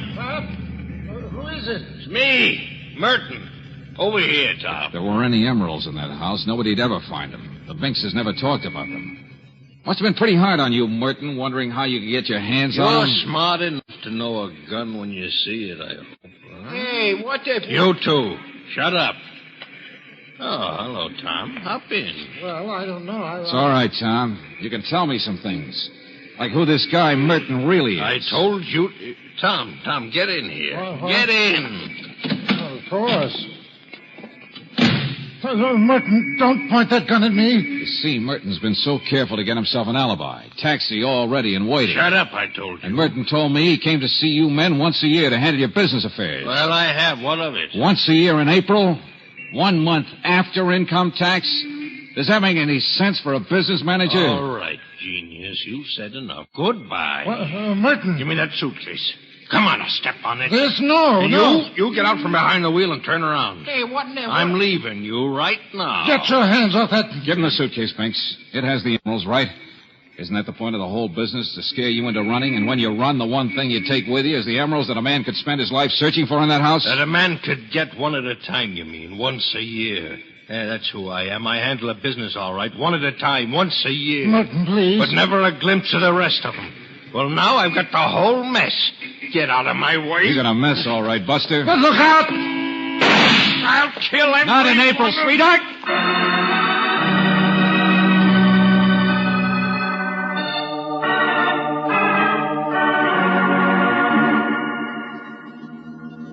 Mr. Valentine, yes. Yes, that's all true. Give me the suitcase then, Tom. This guy's safe for the police. I want to find how your brother is. But people will come and they'll bother me. There'll be policemen and photographers. Well, there's nothing wrong with you having the rest of the emeralds. But Jared and I only use the emeralds to carry on our work. Now this suitcase, you open it. What the... Is there anything wrong, Mr. Valentine? Well, no, not from your point of view, friend. But in a few minutes, I got a date with Miss Brooks and a guy named McHugh at my office. I'm going to find out how they can take a surprise.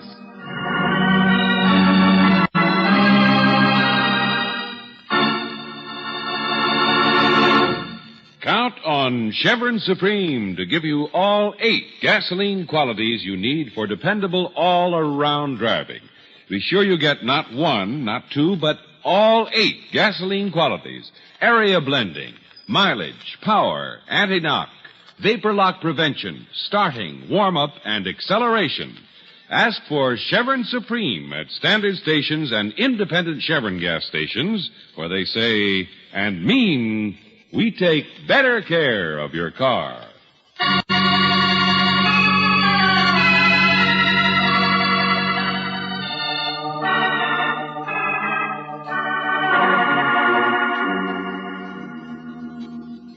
Bird feathers. You heard me, McHugh. Skins of birds. That's what he carried in that suitcase. Uh-huh. Yeah, if Tom could take one thing of value from the house, that was it. After all, what are emeralds compared to birds? Jared Binks will be all right, George. Good, Brooksy, that's fine. The police caught that woman, Mabel. She had been working for Merton. Birds. Yeah, you see, McHugh, Merton finally got an itchy palm and ganged up with Mabel to try and scare the boys into running. That's the only way they'd get excited enough to tip where they'd hidden them. Bird feathers.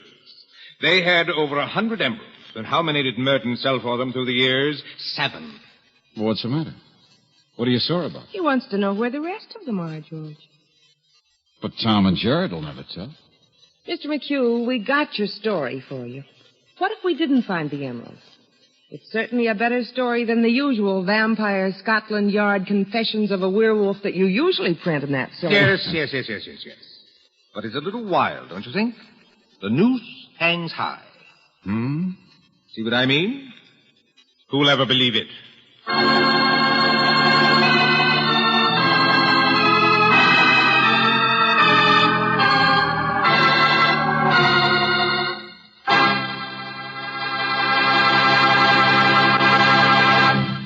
Tonight's adventure of George Valentine has been brought to you by Standard Oil Company of California on behalf of independent Chevron gas stations and standard stations throughout the West. Robert Daly is starred as George with Virginia Gregg as Brooksy. Let George Do It is written by David Victor and Jackson Gillis and directed by Don Clark. Bob Griffin was heard as Tom, Forrest Lewis as Jared, Ted Osborne as McHugh, Larry Dobkin as Merton, Noreen Gamil as Mabel, and Tim Graham as Jake. The music is composed and presented by Eddie Dunstetter. Your announcer, John Heaston. Listen again next week, same time, same station, to Let George Do It. Let George Do It is heard overseas through the worldwide facilities of the Armed Forces Radio Service.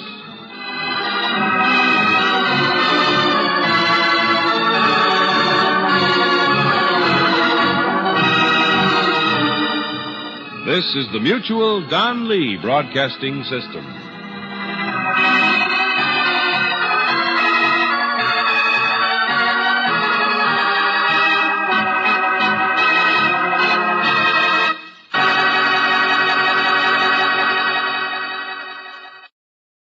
Welcome back.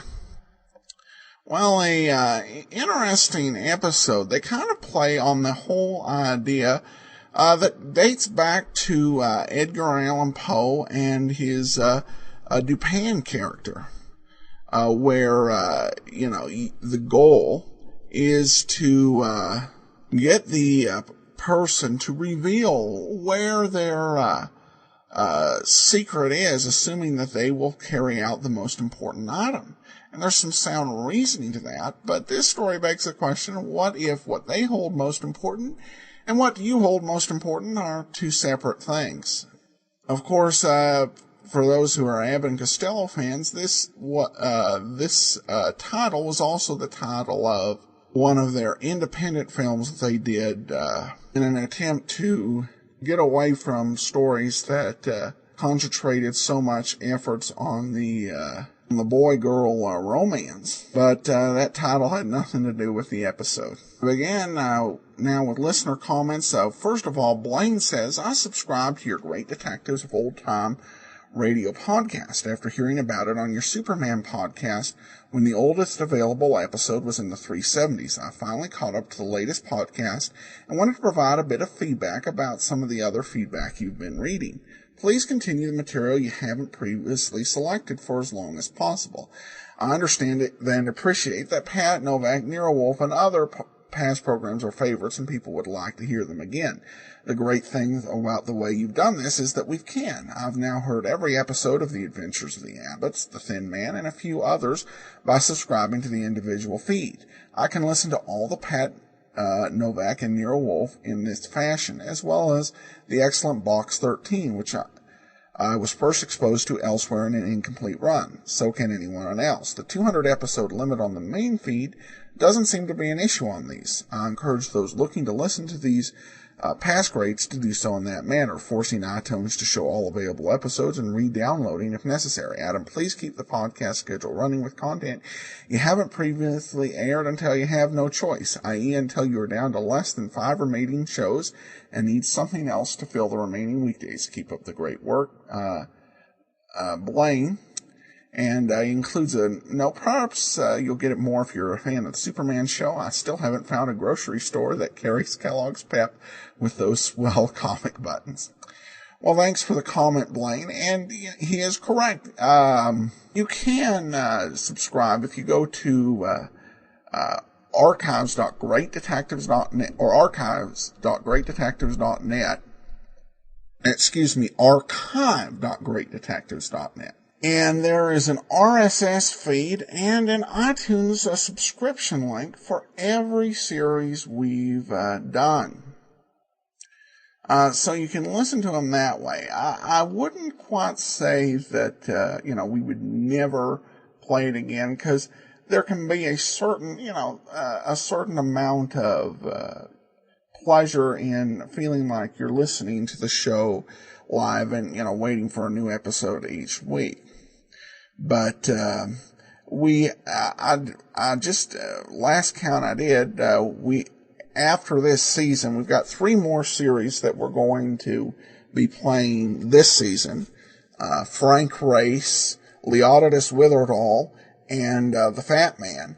After that, we have another 61 series. Now, 25 of those have, less than 5 episodes in them, but we still have a substantial number of shows to go through. So I couldn't see any repeats anytime soon, unless somebody gives us a good reason for it. Like, if somebody found 4 or 5 brand or unheard episodes of Pat Novak for Hire, or the or a similar thing, like the entire canon of The Amazing Nero Wolfe, it may be worth revisiting some of the old series for a longer engagement.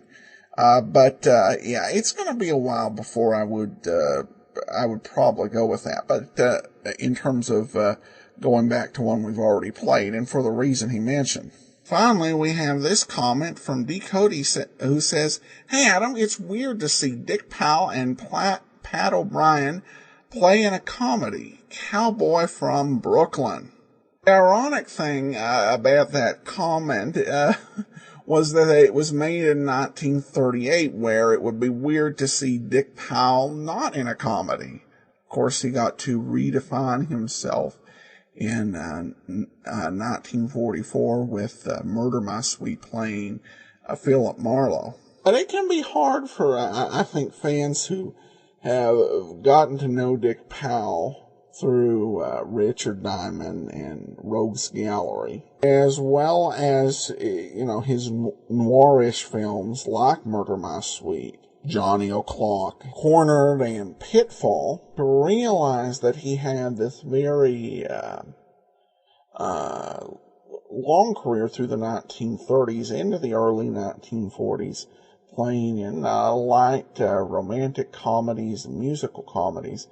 One thing I did do when we had Rogues Gallery, I tried to chose some of those roles that showed different aspects of his career, including his Lux Radio Theater adaptations of some of these lighter comedies. We played Christmas in July and Mrs. Mike. And then on the other side, we did an episode of Suspense where he played a homicidal former fighter. So he had a very rich acting career, and he had to fight for it. All right, well, that'll do it for today. We'll be back tomorrow with Sherlock Holmes. Today's episode has been brought to you by the support of our listeners. Thank you so much for your support. I want to thank Tim, and I will be sending Tim access to our premium site, which we give to all donations of $7 or more. And let me add that your financial support has been really critical here as we're dealing with all of the site attacks, malware, forced upgrades, extra expenses, up into several $100 range. Really, the support we've received has allowed us to kind of weather that, so we appreciate your continued support. And I'm also sorry about issues we've had with servers and websites and delays. I know we've had quite a bit, but hopefully soon we're going to have everything on an even keel. All right, well, now it's time for today's episode of Sherlock Holmes, the Bruce Partington Plan.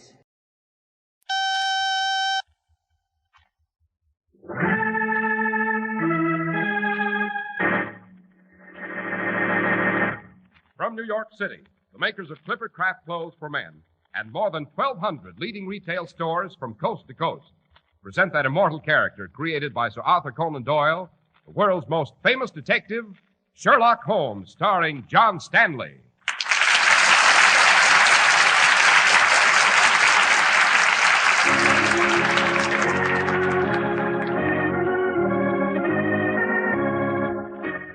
This week's story, The Adventure of the Bruce Partington Plan.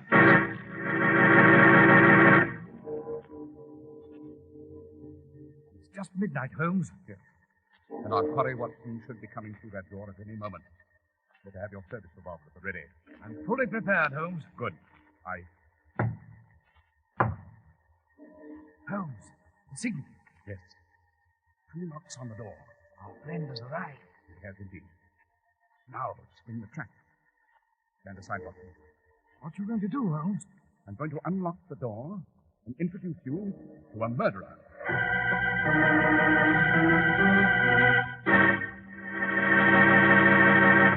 Well, Dr. Watson, I see you're hard at work on your memoirs as usual. What adventure are you working on tonight? I call it The Adventure of the Bruce Partington Plans, Mr. Harris. Incidentally, Did you know that Holmes had a brother, Mycroft Holmes? Mycroft Holmes? No, I didn't. I met him for the first time in this adventure. A great man, Mycroft Holmes, as prominent in his own sphere as my comrade was in his. And he appeared at a time when the fate of the Empire hung in the balance. But first, Mr. Harris, I know that you have something to say about Clippercraft clothes. I have, Dr. Watson. 37 long years of making fine clothes are behind Clippercraft. And the new fall suits show it. They're superbly cut of fine, long-wearing materials and tailored with details found only in the most expensively priced clothes. Yet you pay only $40 and $47.50. And here's the reason why. More than 1,200 of this country's finest independent stores from coast to coast have concentrated their huge buying power to really bring down your high cost of living. You enjoy the savings when you buy Clippercraft at your local Clippercraft store, the store you can trust. You enjoy friendly, courteous service, too, from the local store in your community that really knows how to please you. Try on your favorite style in Clippercraft's extra long-wearing worsted suits at only $47.50. Why, you just can't beat Clippercraft's values in suits, top coats, and sport coats. Compare Clippercraft with clothes selling for many dollars more.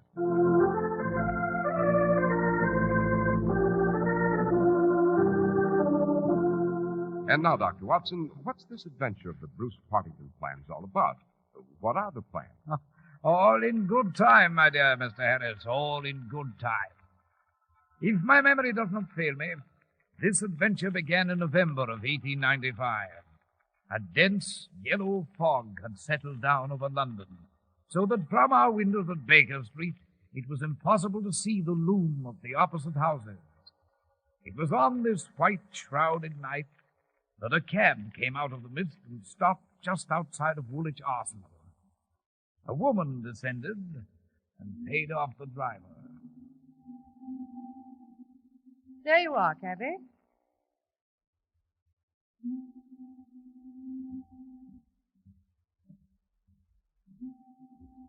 I say, Oh, why, you're... I'm sorry, Violet. Cadogan. Oh, Cadogan, darling. Oh, it's impossible to recognize anyone in this beastly fog. I was afraid that some stranger was trying to... But it is you, and... Of course it's I, Violet. Now, will you stop chattering? Cadogan! Oh, forgive me, darling. Nerves. On edge, I'm afraid. What's the matter, darling? Matter? Oh, something's worrying you. You're nervous, upset. You seem afraid of something. What is it, Cadogan? It's nothing. You've never worked this late at the Arsenal before, Cadogan. We'll be fortunate if we get to the theatre at all. Theatre? Oh, I am sorry, Violet. I can't make it tonight. Can't make it? But, Cadogan, we've tickets for the theatre and... But something's come up, something urgent. Violet, you had better take a cab. Go home. Cadogan, why do you keep staring at the Arsenal? For heaven's sake, darling, what's this all about? I can't tell you. Not even your own fiancé? No.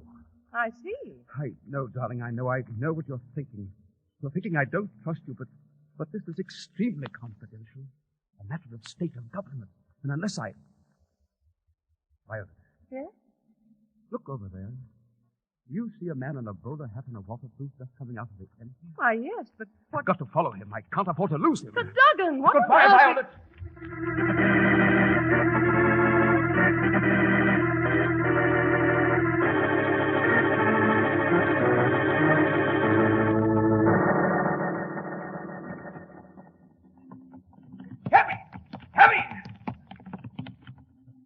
Where to, sir? Follow that cab just ahead. Don't lose it in the fog. Let's a rum go in this beast suit, Governor. Might as well ask a There's a bloke. quid in it if you hang on. Hop in, Governor. We'll have to be quick.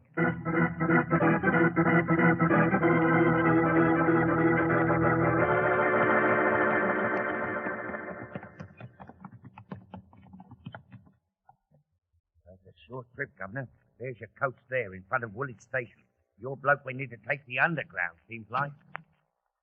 Here you are, cabby.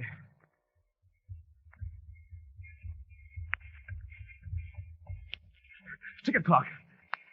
Yes, sir? Did a gentleman in a bowler hat and waterproof just come through the passenger tunnel here? Yes, sir. Just ahead of you. Bought a ticket and just stepped aboard that train. Quick, give me a ticket. That is... Anywhere. The station for London Bridge. Only hurry or I'll miss that train. Yes, sir.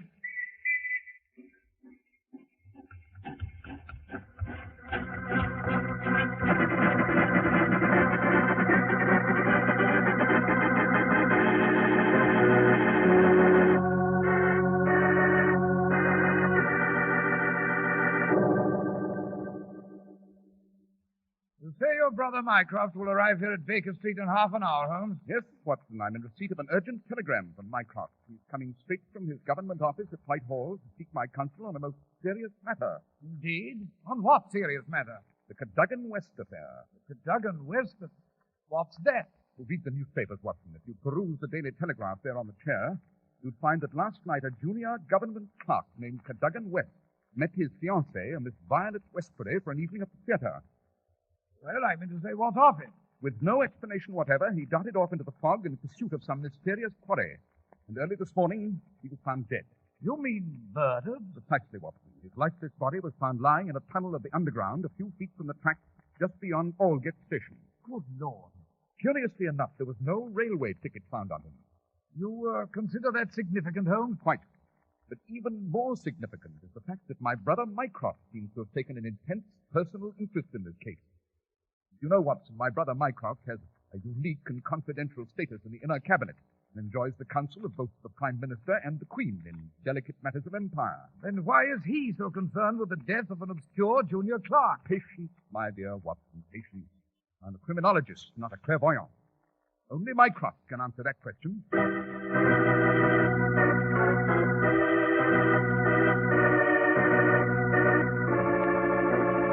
My dear Sherlock, I have never seen the Prime Minister so upset. And the Admiralty is in a state of near panic. As for myself, in view of the present delicate situation in Siam, it is most awkward that I leave the office for a moment. Then let us arrive at the kernel of this affair at once, Mycroft. Why is Whitehall so concerned about the death of Cadogan West, a minor clerk? Because the fate of England, and indeed the Empire itself, may hinge upon a quick and early solution of this regrettable affair. Good heavens, sir. As serious as that, is it? Indeed, Dr. Watson. Pray continue, Mycroft. You have heard of the Bruce Partington plan. Vaguely. Some plans concerning a new nautical machine, are they not? Specifically, gentlemen, they are the designs for a new and revolutionary nautical craft called the submarine, which can be propelled underwater. Submarine, huh? Extraordinary. Dash it, Holmes, the next thing you know, they'll conjure up some devilish scheme to fly through the air. Please do not interrupt, Watson. Proceed, Mycroft. Last night, the Bruce Partington papers, 10 of them in all, disappeared from a vault in Woolwich Arsenal. Aha. And was this vault easily accessible? No. Those plans were the most jealously guarded of all government secrets. Only 3 men had keys to the vault. Their names? Sir James Morter, the government expert and official guardian of the plans, who's fallen gravely ill over this matter, the senior clerk, Mr. Sidney Johnson, and Cadogan West, the junior clerk. Go on. But when the body of young West was discovered, 7 of the papers were found on his person. The other 3 papers, the vital, important ones, were missing. Naturally, the newspapers did not carry this information. Interesting, Mycroft. Very. Perhaps young West stole the plans, offered them for sale to some foreign power, and later was murdered for his pains. Perhaps, Dr. Watson. At any rate, we fear the worst. Sherlock, you see the consequences of all this? Naturally. If some foreign power gains possession of the Bruce Partington data, the sea power of Britain might well suffer a mortal blow. Exactly. Sherlock, you must drop everything and devote your talents to this. Those papers must be recovered. This mystery must be solved at any cost. Very well. Under the circumstances, we'd better begin at once. Come, Watson, we'll be off. Where to, Holmes? To Woolwich Arsenal. I should like a few words with this senior clerk, Mr. Sidney Johnson.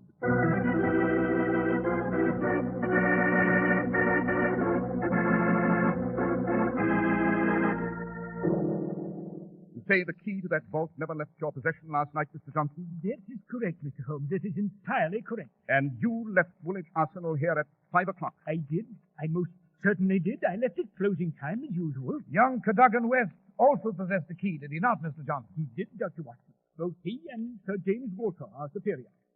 Mr. Johnson. Yes, sir. Do you think Cadogan West stole the Bruce Partington papers from the vault? I make no accusation, Mr. Holmes. But, my dear sir, you must have an opinion. I repeat, I make no accusation. And I cannot account for young West's actions. I can only say that he was unreliable, headstrong, and eternally complaining about his small remuneration here. I see. Now then, Mr. Johnson, before we leave, I should like to have a look at those plans. I'm sorry, Mr. Holmes, but that's impossible. Indeed? Why? Because the originals were stolen. The originals, eh? Very interesting, Mr. Johnson. Quite. Puts a new aspect on the matter. Come, Watson, we must pay a visit to Sir James Walter's home at once, the third and last owner of a key to this ransacked vault. But Mycroft has informed us, Holmes, that Sir James is gravely ill. True, but his brother, Colonel Valentine Walter, who's always been very close to Sir James, may be able to provide us with some necessary information.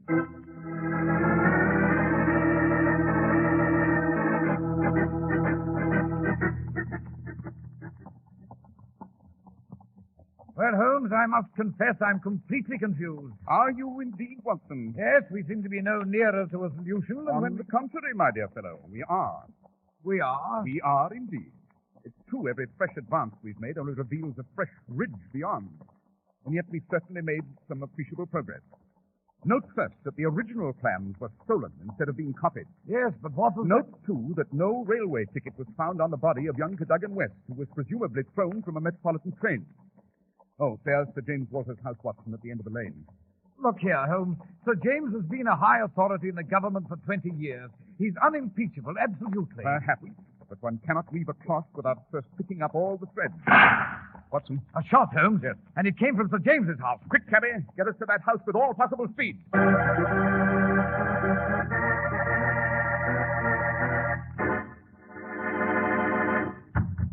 Open up. Open the door.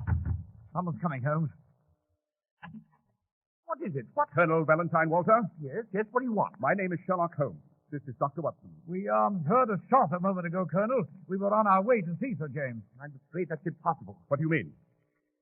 Come out with it, man. What do you mean? My brother, Sir James, just shot himself.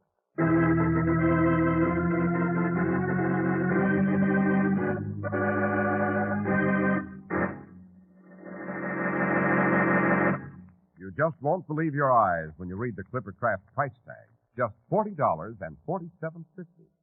Here are truly fine suits at prices that really fit your budget. Because Clippercraft gives you way above average quality at way below average cost. Fine fabrics that assure long wear. Skillful tailoring by experts with long years of experience. That's why they're the favorite of many millions of men throughout America. The unique Clippercraft plan brings you these amazing values. More than 1,200 fine stores from coast to coast participate in this plan. Combine their vast purchasing power to effect savings in production and distribution. This project keeps Clippercraft's great tailoring plants busy 12 months a year, and naturally brings operating expenses down to a minimum. The savings go to you. Yes, Clippercraft suits are truly remarkable values at only $40.47. That's why men who know insist on Clippercraft clothes. So be sure to visit the Clippercraft store in your city. These leading stores in the metropolitan area are proud to add their names to Clippercraft in your suits, top coats, and sport jackets. In Manhattan, Saks 34th, Broadway at 34th. John Wanamaker Men's Stores, Broadway at 8th and 67 Liberty Street. In Brooklyn, Abraham and Strauss. In Newark, New Jersey, Boulevard Men's Shop, Kresge Newark. And in Jamaica, the B&B Clothes Shop, 16408 Jamaica Avenue.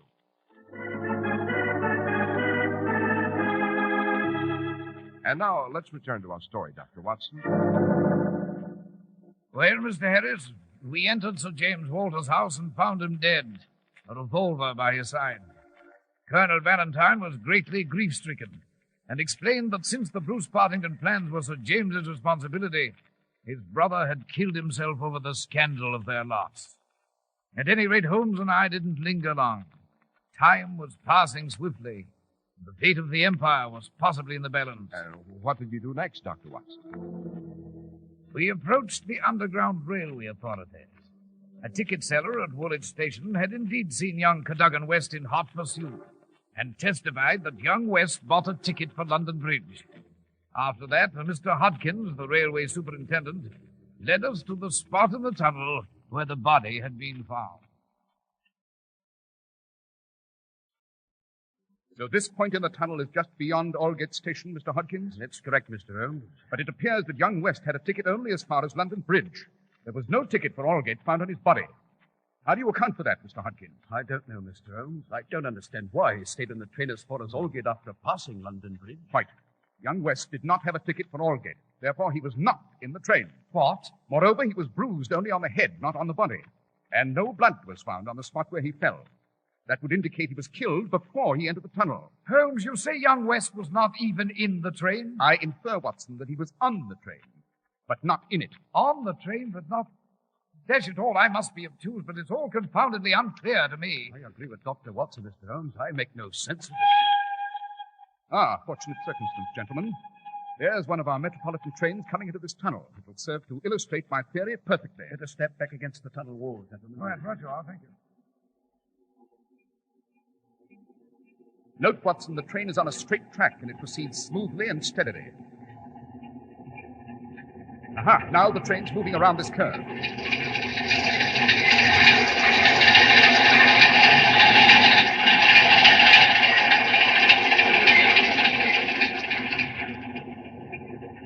Did you notice how it shook and swayed as it rounded the curve, Watson? Yes, Holmes, I did. But what the devil difference does that make as far as Cadogan West is concerned? An immense difference, my dear fellow. It proves that Cadogan West's dead body was riding on the roof of a railway carriage here in the tunnel. What's that, Mr. Holmes? You mean to say someone placed the corpse on the roof? I do indeed, Mr. Hodkins. The corpse rode for a considerable distance. But when it reached this point, the rocking and jolting on the train threw it to the ground. Yet there were no bruises on the body, which is natural enough. Dead bodies do not bruise. Good heavens, it seems incredible. Mr. Hodkins, is there a point farther on from Aldgate here where the trains pause before they proceed? Why, yes, Mr. Holmes, but... Please answer my question. Well, there's a point in the tunnel at Kensington where the Metropolitan train stopped for the signal. Kensington, eh? Excellent, Mr. Hodkins, excellent. Come, Watson, we've work to do at Whitehall. Whitehall? Precisely. I'm in urgent need of some vital information from my brother Mycroft.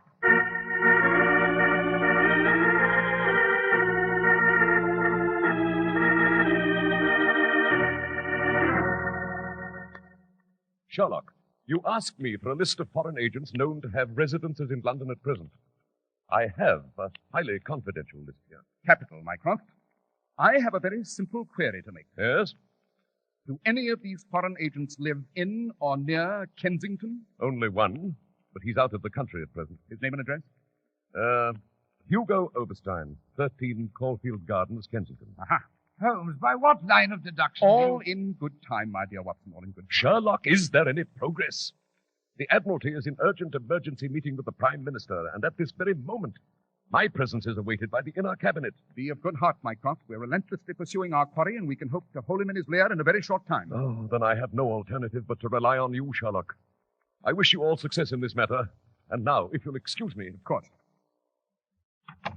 Watson, we'd better proceed to Baker Street at once. Baker Street? Right. We'll need a jemmy, a dark lantern, a chisel, and your trusty service revolver. And after that, Holmes? After that, a visit to 13 Caulfield Gardens, Kensington.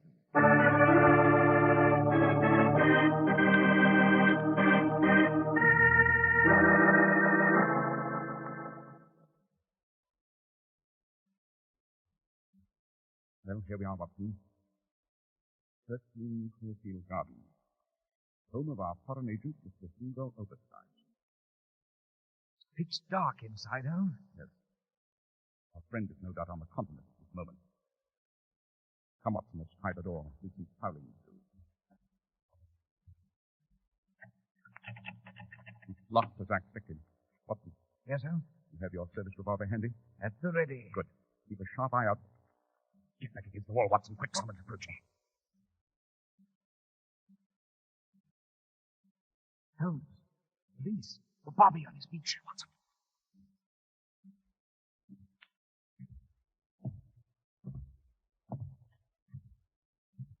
There we go. Close, Watson. Altogether too close. You must realize this is illegal, Holmes. Of course. Lestrade and his official police would frown on this procedure. The stakes are too high and time too short to quibble about legalities now. Step to one side a moment, Watson. Keep your revolver handy. You've got to jemmy the lower door. There we are, Watson. Now, let's go in.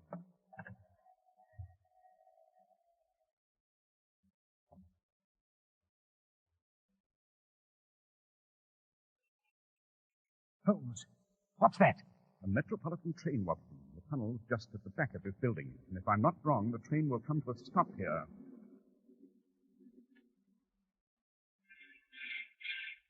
Ah, just as I thought.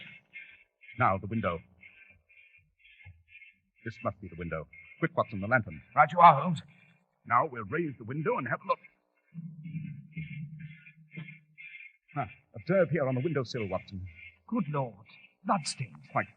Gargan West was led here and murdered.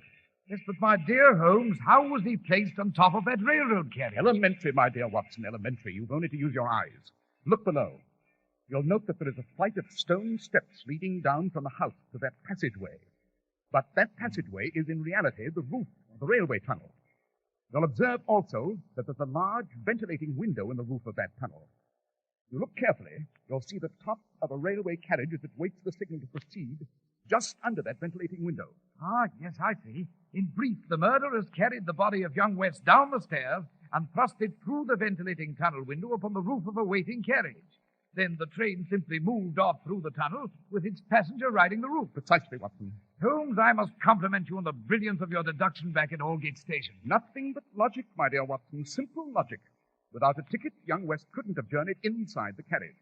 Therefore, he must have journeyed outside. Come, Watson, there's no time to lose. What next, Holmes? A thorough search of the premises.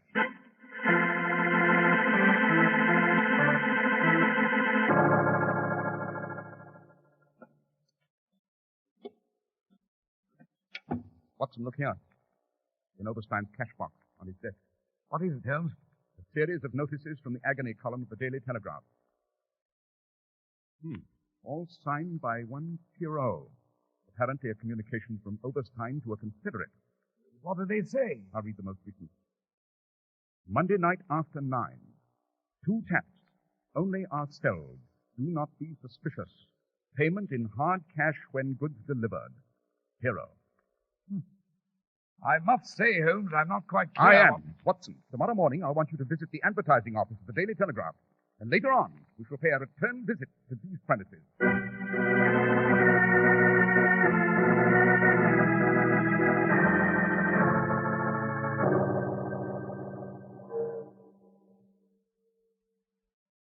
Just 12 o'clock, Holmes. Yes.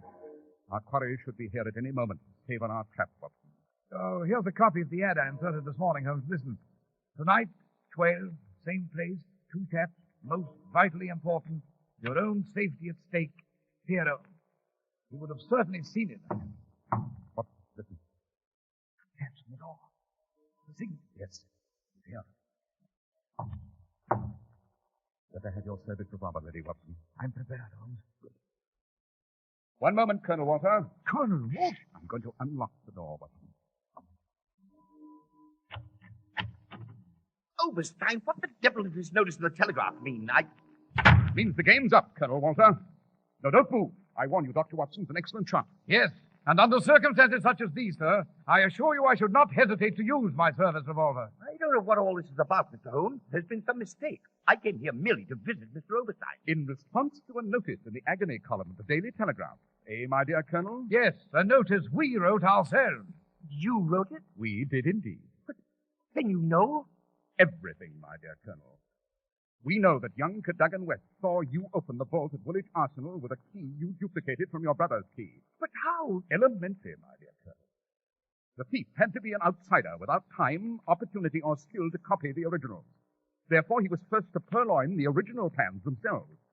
An examination of Sir James's key on his watch chain as he lay dead in your house revealed to me a thin, waxen coat on the metal. Hence, the key had been copied. And finally, your appearance here automatically indicts you. I see. I suppose you know everything else. I do. Young West followed you on the Underground to London Bridge.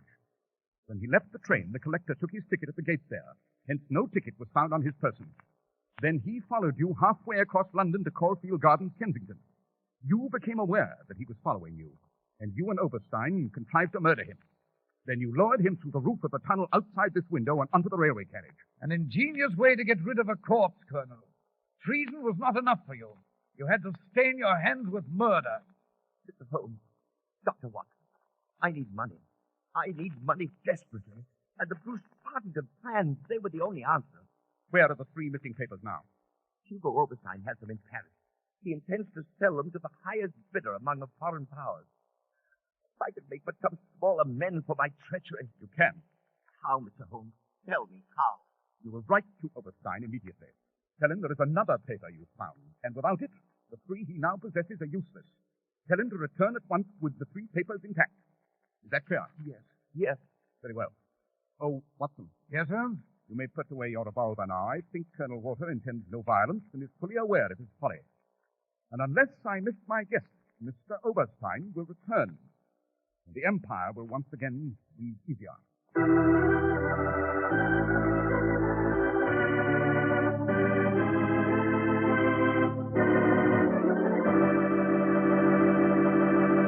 Well, that was an exciting adventure, Dr. Watson. And did Hugo Oberstein return to England? Yes, Mr. Harris, he did.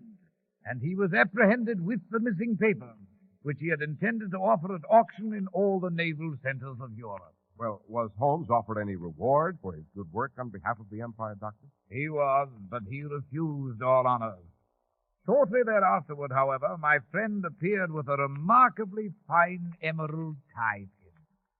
He didn't mention the donor, but I suspect it came from a certain gracious lady whose august name we all know. I see. But now, Dr. Watson, how about next week's story? Next week, Mr. Harris, I shall relate to you the adventure of the frightened bookkeeper. It involves a thrilling chase through London, a clock that did not chime, and a brilliant barrister for the defense.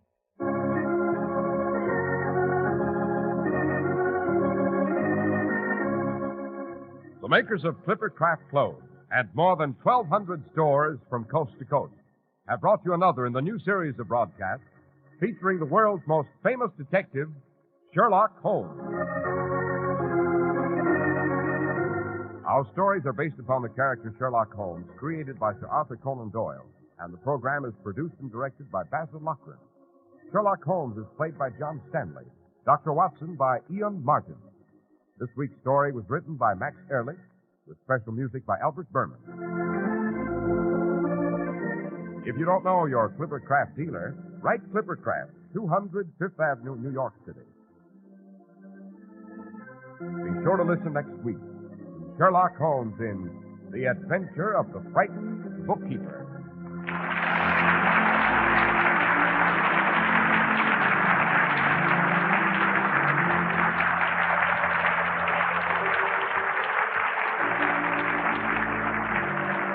This is Cy Harris speaking for Clipper Craft Clothes. This is the Mutual Broadcasting System. Stay with us for Behind the Front Page with Gabriel Heater, which follows in a moment. Eastern Airlines now ready for departure. Dependable airliners, dependable pilots. That's double dependability. Eastern Airlines dependability. Fly Eastern, tried and proven over hundreds of millions of passenger miles. Welcome back. Well, this is the second time we've heard this story, and overall, I did like the Rathbone Bruce version better. That was actually the first Rathbone Bruce episode we played, and it was the first one in existence from 1939. This one's not too bad, but it's not as good. I do think that the episodes this season have definitely felt a little better, and the snipping has been somewhat more minimal. I have to see how that holds up the rest of the season. That'll actually do it for today. We will be back tomorrow with yours truly, Johnny Dollar, and then join us back here again next week on Thursday for another episode of Sherlock Holmes. Today's episode is brought to you by the support of our listeners. Thank you so much for all of your support. Well, now it's time for today's episode of yours truly, Johnny Dollar. It's the Lester Matson Matter. Enjoyment, John Lund as Johnny Dollar. Philip James, Johnny. Oh, hello, Mr. James. Got a job for you. I'm available. This is an arson case. We insure the business of a Mr. Lester Matson, plastics. The whole factory burnt down. $700,000. Police found definite evidence that rules out accident. How was it set? Some kind of high-octane duel. Any suspects? No, not yet. Lieutenant Ridgway at New York headquarters will fill in the details. When can you leave? Oh, a couple of hours. Fine. Good luck, Johnny.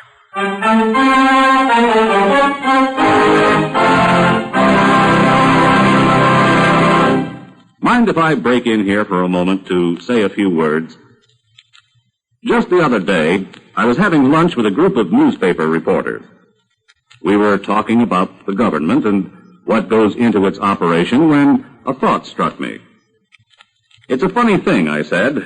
They call one branch of the government the State Department when it handles all of our foreign affairs. Can any of you fellows explain that? Well, one of the reporters who writes political news piped up and said, actually, the State Department does more than handle foreign affairs.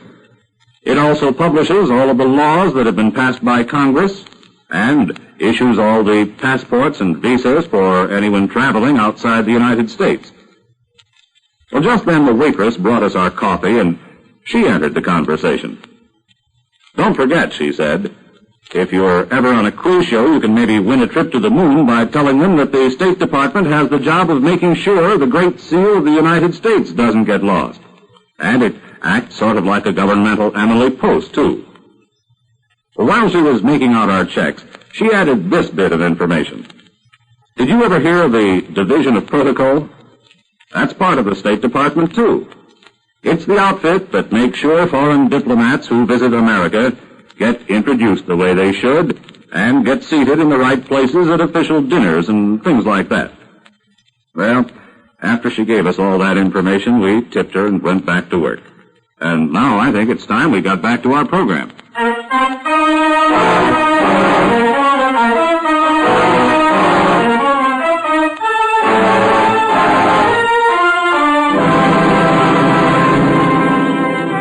Expense account submitted by Special Investigator Johnny Dollar to Home Office, Columbia All Risk Insurance Company, Hartford, Connecticut. The following is an accounting of expenditures during my investigation of the Lester Matson matter. Expense account item 1, $17.55, train fare and incidentals between Hartford and New York City. I arrived in New York, registered at a hotel, and rented a car, which I drove to police headquarters. Lieutenant Ridgway was a tall, nice-looking man with a pleasant smile and a firm handshake. Glad to help you as much as I can, Mr. Dollar. Sit down. Thanks, Lieutenant. Now, how much do you know so far? Only that the Matson plastic factory burned down. Not all the way, but nearly. And that you suspect arson. Positively. We made our report to your company, Mr. James. Yeah. He told me about the high-octane fuel. Mm-hmm, in a 10-gallon can. The night watchman heard the explosion, but by the time he got there, the fire was out of control. He could see the can and the fuel burning. He could smell it, too. No suspects? No, not yet. Any leads? The owner. You think he did it? No, he couldn't have. He was with his daughter at a dinner party. Then you think he had someone else? No, I don't think so. But you said he was a suspect. No, I said I had a lead. He's it. Something wrong, Dollar. I don't know what it is. First, I just put it down to the natural behavior of a man who just lost his business. Later on, when I talked with him further, well, I can't really put my finger on it, but I think he's hiding something. He knows something about that fact. Scared. And that's it? Yeah, that's it. I'm pretty sure he didn't have anything to do with it. He's too successful. Nice bank account, wonderful home, wonderful daughter. Well, the factory was really worth a whole lot more than what he'll collect on the insurance, wasn't it? Well, that's what Mr. your boss. James. Yeah, James. That's what he said. The assets of the business were in the millions. Yeah. Well, if anything, this will really be tough on Matson. Have to build again. Dyes, molds. Well, I think I'll stop out and see him. Yeah. Let me know what you think. I'll do that.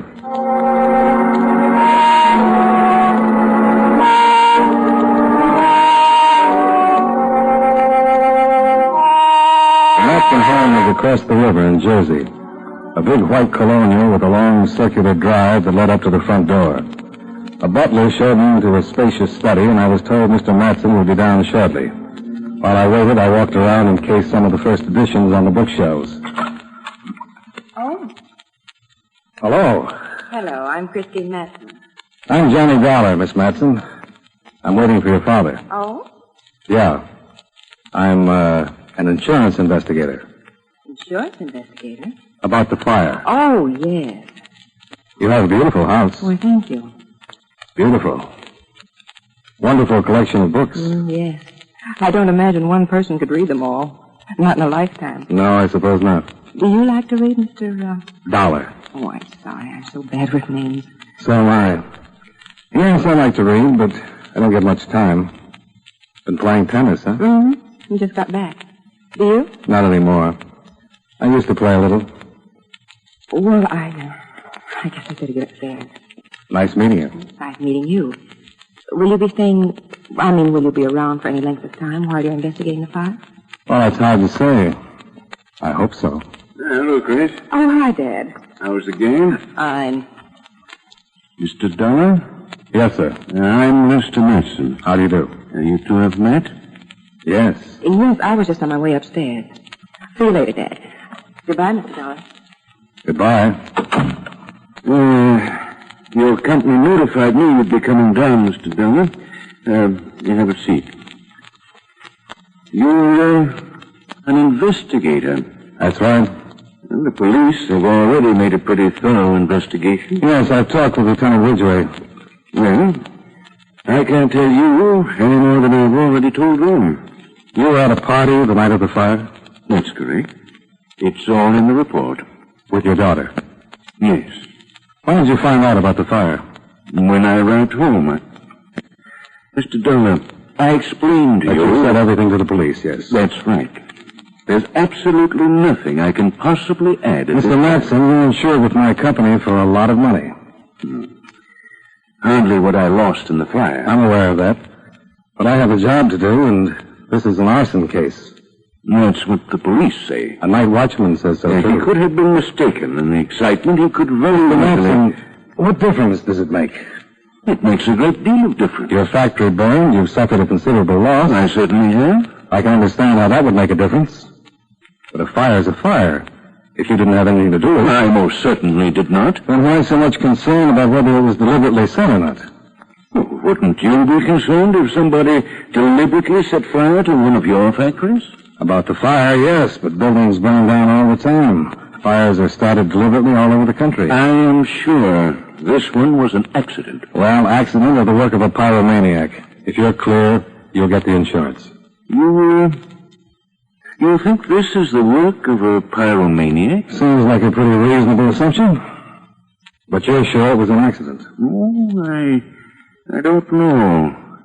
I just don't like the idea of a fire like that being started deliberately. I admit it's a little frightening. Yes. You have to understand, a business like mine, so many inflammables, it's a little terrifying to think someone would deliberately start a fire.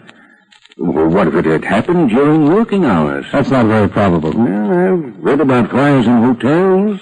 People burned to death. Deliberately started by some madman. Yes, the firebug would have a good chance in a hotel. He wouldn't be seen so easily. Most of the people in their rooms, and he could get in and out easily. And most of those fires are started during the night sometime. But a busy factory in the daytime isn't very likely. Well, I sincerely hope you're right. I'm just going by the records. You see, I have 2 more plants. Let's hope I don't turn out to be the exception to the rule. I doubt it. Now, if you don't mind, Mr. Matson, I've still got to make a full report to my company. Oh, certainly. I'll give you all the information I can.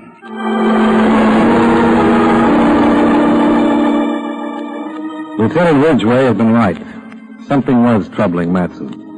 Until I'd suggested the possibility of a firebug, he was determined to convince me the fire was simply an accident, and he'd been resentful of the impending interrogation. Then the pyromaniac angle had given him some kind of an out, because he relaxed immediately.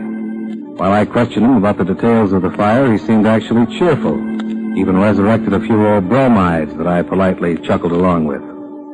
But he told me nothing I hadn't already learned from the lieutenant, so I thanked him, shook his hand at the front door, and climbed back into my car.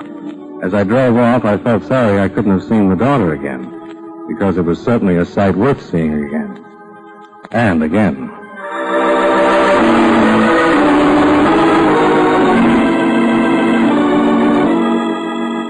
I arrived back at the hotel, went up to my room, and put in a call to Lieutenant Ridgway. What'd you think?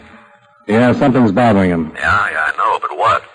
Did you ever mention the possibility of a firebug having been responsible for the fire? To Matson? Yeah. No, I don't think I did. Well, I mentioned it to him, and he liked it. What do you mean? Until I did, he was determined to call the whole thing an accident. When I suggested a pyro, he made a complete about-face. Oh, he was subtle about it, but he forgot the accident theory. That's right. Yeah. He seemed actually relieved. Oh. What do you think it means? I don't know. It could mean he knows who started the fire. If he thought we were looking for a pyro and not some specific person that could incriminate him, that would account for his letting go of the accident theory. I see. Agree with the pyro theory and hope we do the same. Huh? Oh, what could he gain? Financially, he ends up in a hole. Yeah. Insurance doesn't figure. Oh, no, he's loaded. Got all the money he needs. And there's something else. Somebody started that fire, and I'm pretty sure Matson knows who and why. Yeah, now all we've got to do is find the who and why. Well, I don't mind working on the case for a while. Have you seen his daughter? Yeah. Maybe she started the fire. Why would she do that? She's the type that could. I just met her for a minute, and I'm still smoldering.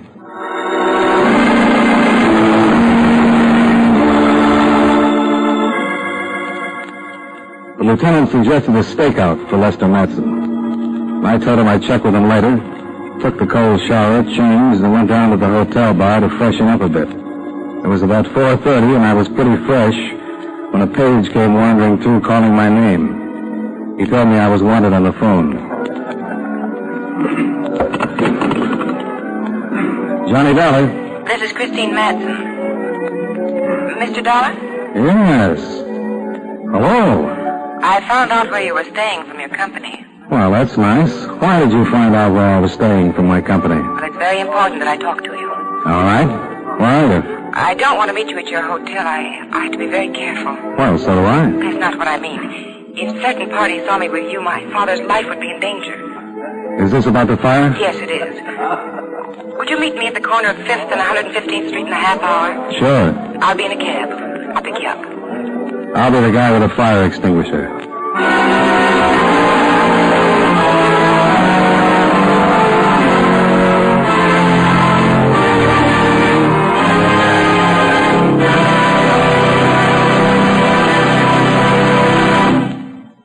You know, many great men have attained the highest office in our land, the presidency of the United States.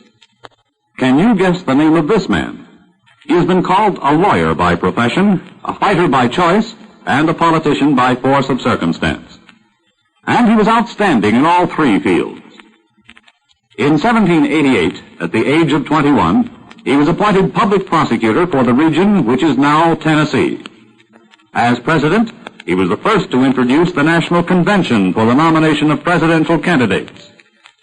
During his campaign for the presidency, his opponents attempted to smear him by an unwarranted attack on his wife, Rachel, who never recovered from the ordeal and died just before her husband's inauguration.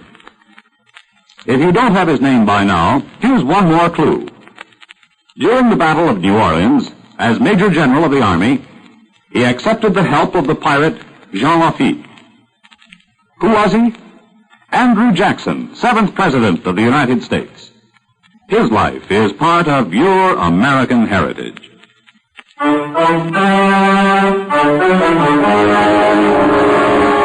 And now, with our star, John Lund, we bring you the second act of yours truly, Johnny Dollar.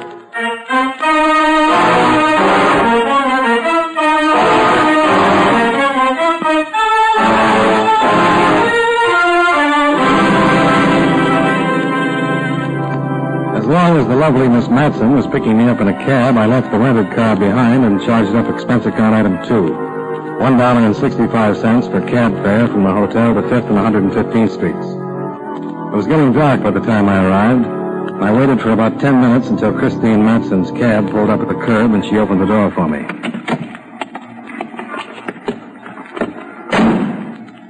Go ahead, driver. Well, good evening. Is this terrible inconvenience. Oh, not a bit. Where are we going? I just told him to drive around. Mr. Dollar, my father's being blackmailed. In connection with the fire? He had nothing to do with the fire, Mr. Dollar. But he knows who did. Yes. They burned the factory to frighten him. To make him pay the blackmail. You mean someone's shaking him down? Well, about a week ago, he was approached by two men. They demanded he pay them a certain percentage of the profits from his business. In return for the percentage, they guaranteed him protection. So he didn't pay and they set fire to the factory? That's it. Why didn't he go to the police? Well, he was frightened. Well, he couldn't have been too frightened if he refused to pay them. He was frightened for me. He thought maybe he could bluff them by not paying, but he didn't want to take a chance and lure the police or fear they might really do something serious. Losing $1 million business is pretty serious. He tried to bluff them and it didn't work. Now he's really frightened. He knows they mean business, and they've told him if the police ever find out, they'll do something a whole lot worse than just start a fire. Do something to you? That's what Dad's afraid of. And you're not? Of course I am. Aren't you taking a pretty big chance telling me about it? Well, you're not the police. And I have been very careful. I was hoping you could help without it being necessary to start a wide-open police investigation. You're not giving the police much credit. If you'd told them the same story, they'd have kept it completely undercover. Oh, I thought about it, but too many people would have to know about it. And there's always the chance of someone saying something or a slip-up. How do you know about all this? My father told me, of course. Just like that? Daughter, darling, two men have been trying to blackmail me? Silly. He said nothing at first. He kept it from me. But you see, my father and I are very close, Mr. Dollar. We've never had any secrets. After the fire, when I saw how disturbed he was, I made him tell me. Does he know you've come to see me? Oh, no. He made me promise not to tell anyone. But I just had to. He's agreed to pay the men. You know what that means. Mr. Dollar, will you help? Well, I'll do what I can, but it's going to be tough without your father's cooperation. And you'll never be safe until these men are caught. He's afraid of what might happen before they're caught.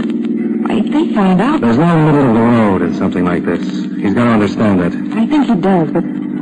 Well, he'd rather lose everything than lose me. I'm all he's got. And he's pretty important to you, isn't he? More than anything in the world. Without his cooperation, I doubt if I'll be able to do much. And if he gives in to this, a man like your father, it'll keep growing until it kills him. Well, what do you want me to say? Tell the driver to take us to your father. Say it's all right for me to talk to him. All right, Mr. Dollar.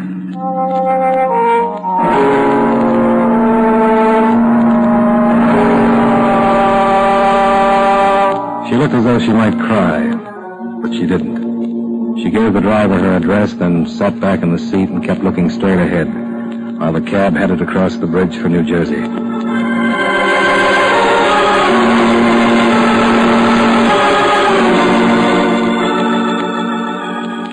Expense account item 3, $11.75 cab fare, which I insisted upon paying after we arrived at the Matson home.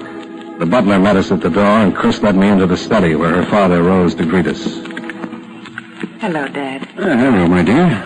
Mr. Dollar. Good evening, Mr. Matson. Dad, I told Mr. Dollar.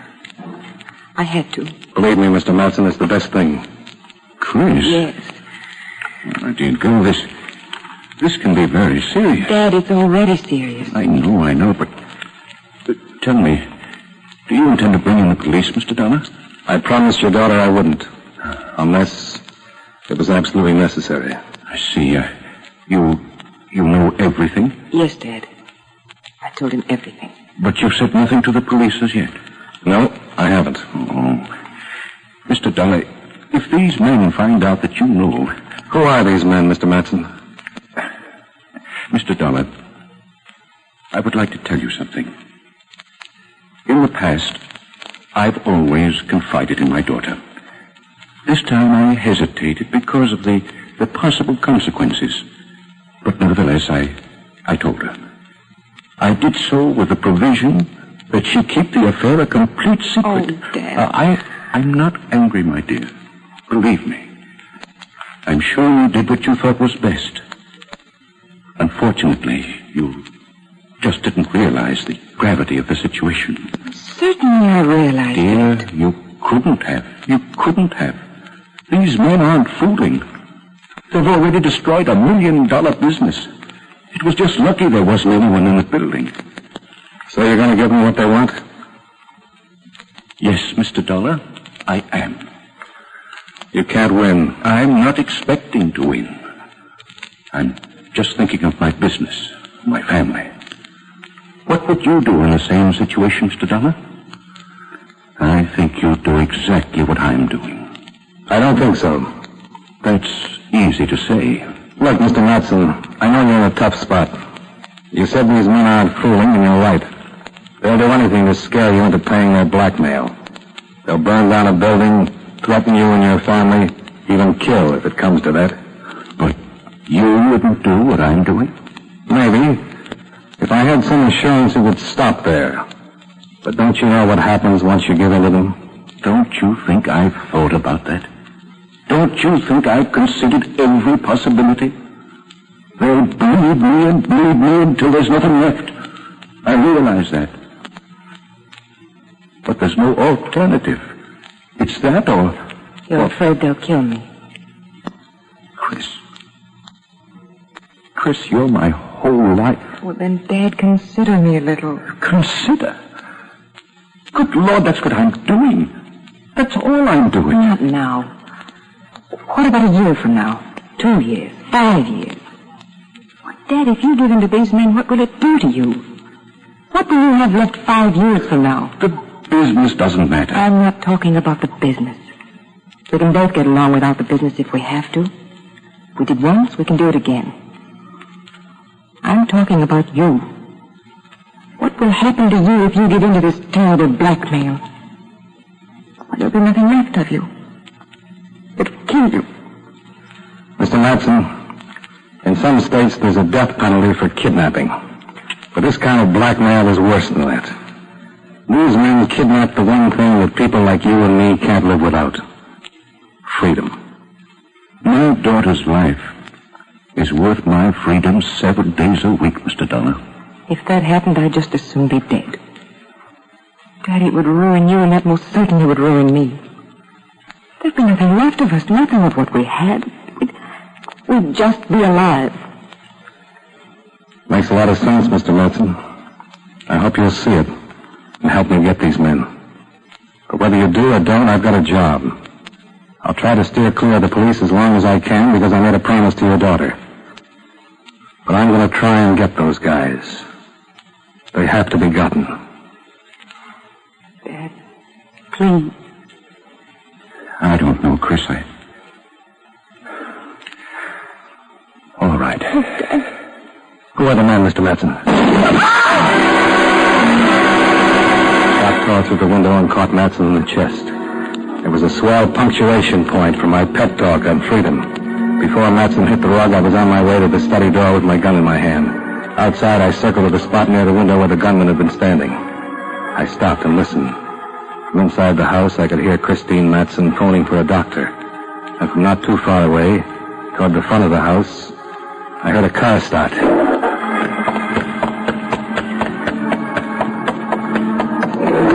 ran out to the drive and spotted the car pulling away about 50 yards from the house.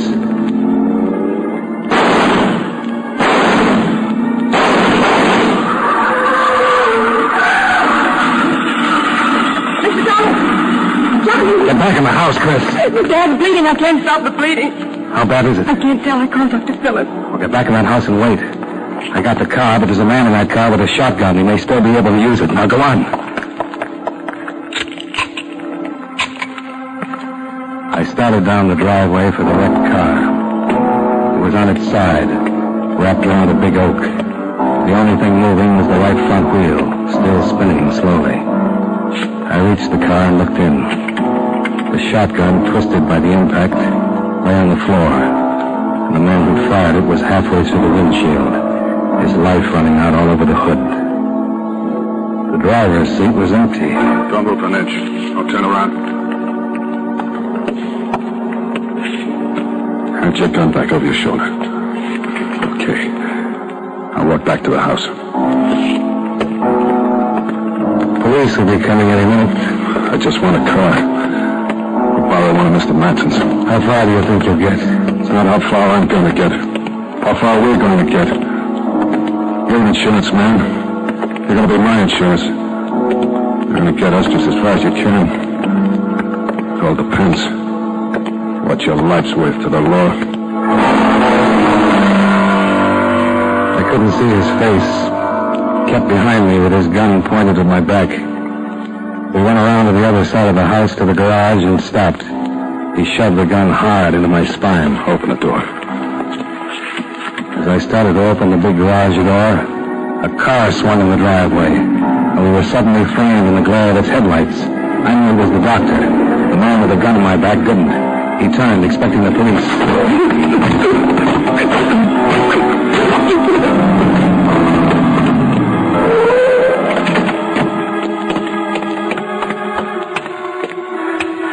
Doctor?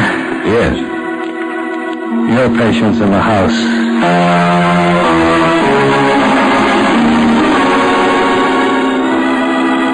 Lester Matson lived and later identified both men as those that had tried to shake him down. They both had long records. Both had done time. The man with the shotgun was named Ernie Starbuck. The other, Stan Cole. Starbuck they buried in Potter's Field, while Cole looked unhappy. Not because he'd lost a partner, more because he'd gained a new one. A cellmate in Sing Sing he'd have to put up with for the rest of his natural life. After the doctor said her father was out of danger, I went back over to Jersey to say goodbye to Christine Matson. Do you have to go right away? Well, case closed. Expense account likewise. You live in Hartford? Yeah. Sometimes I drive up that way. Oh? That would be nice. When does your train leave? 4:30. I don't catch that one. There's not another one until 12:15. Oh. Will you be saying goodbye to Dad? I thought I'd stop by the hospital on my way to the station. Are you going in to see him? Mm-hmm. Drive in with me. We can see him together. Maybe have a quick drink afterwards. I don't like quick drinks. No. Johnny. Yeah? Would it make so much difference if you took the later train? Oh, it sure would. But, I'll take it.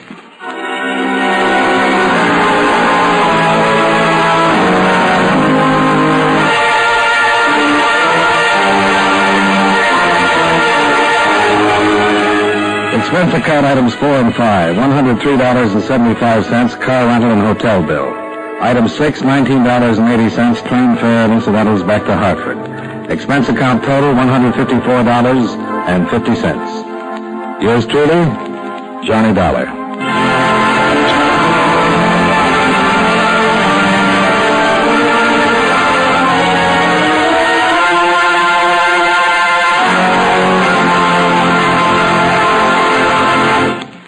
Yours truly, Johnny Dollar, stars John Lund in the title role and was written by Blake Edwards with music by Eddie Dunstetter. Featured in tonight's cast were John Larch, Lillian Byer, Hal March, and William Johnstone. Yours truly, Johnny Dollar, is produced and directed by Jaime Del Valle.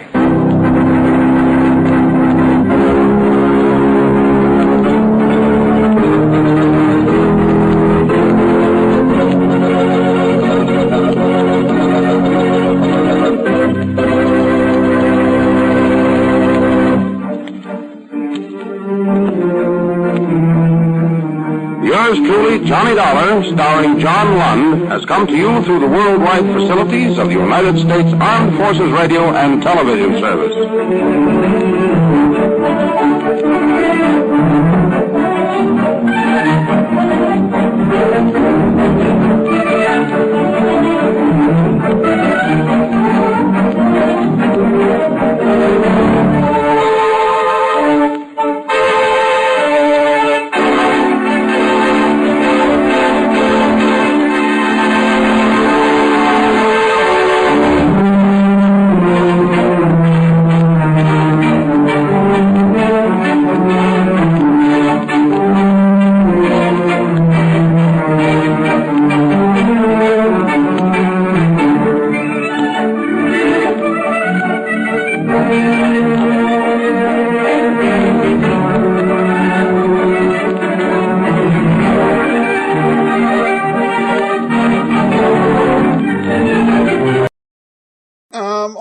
kind of interesting tack, and you'll see that in some of the post-war crime stories.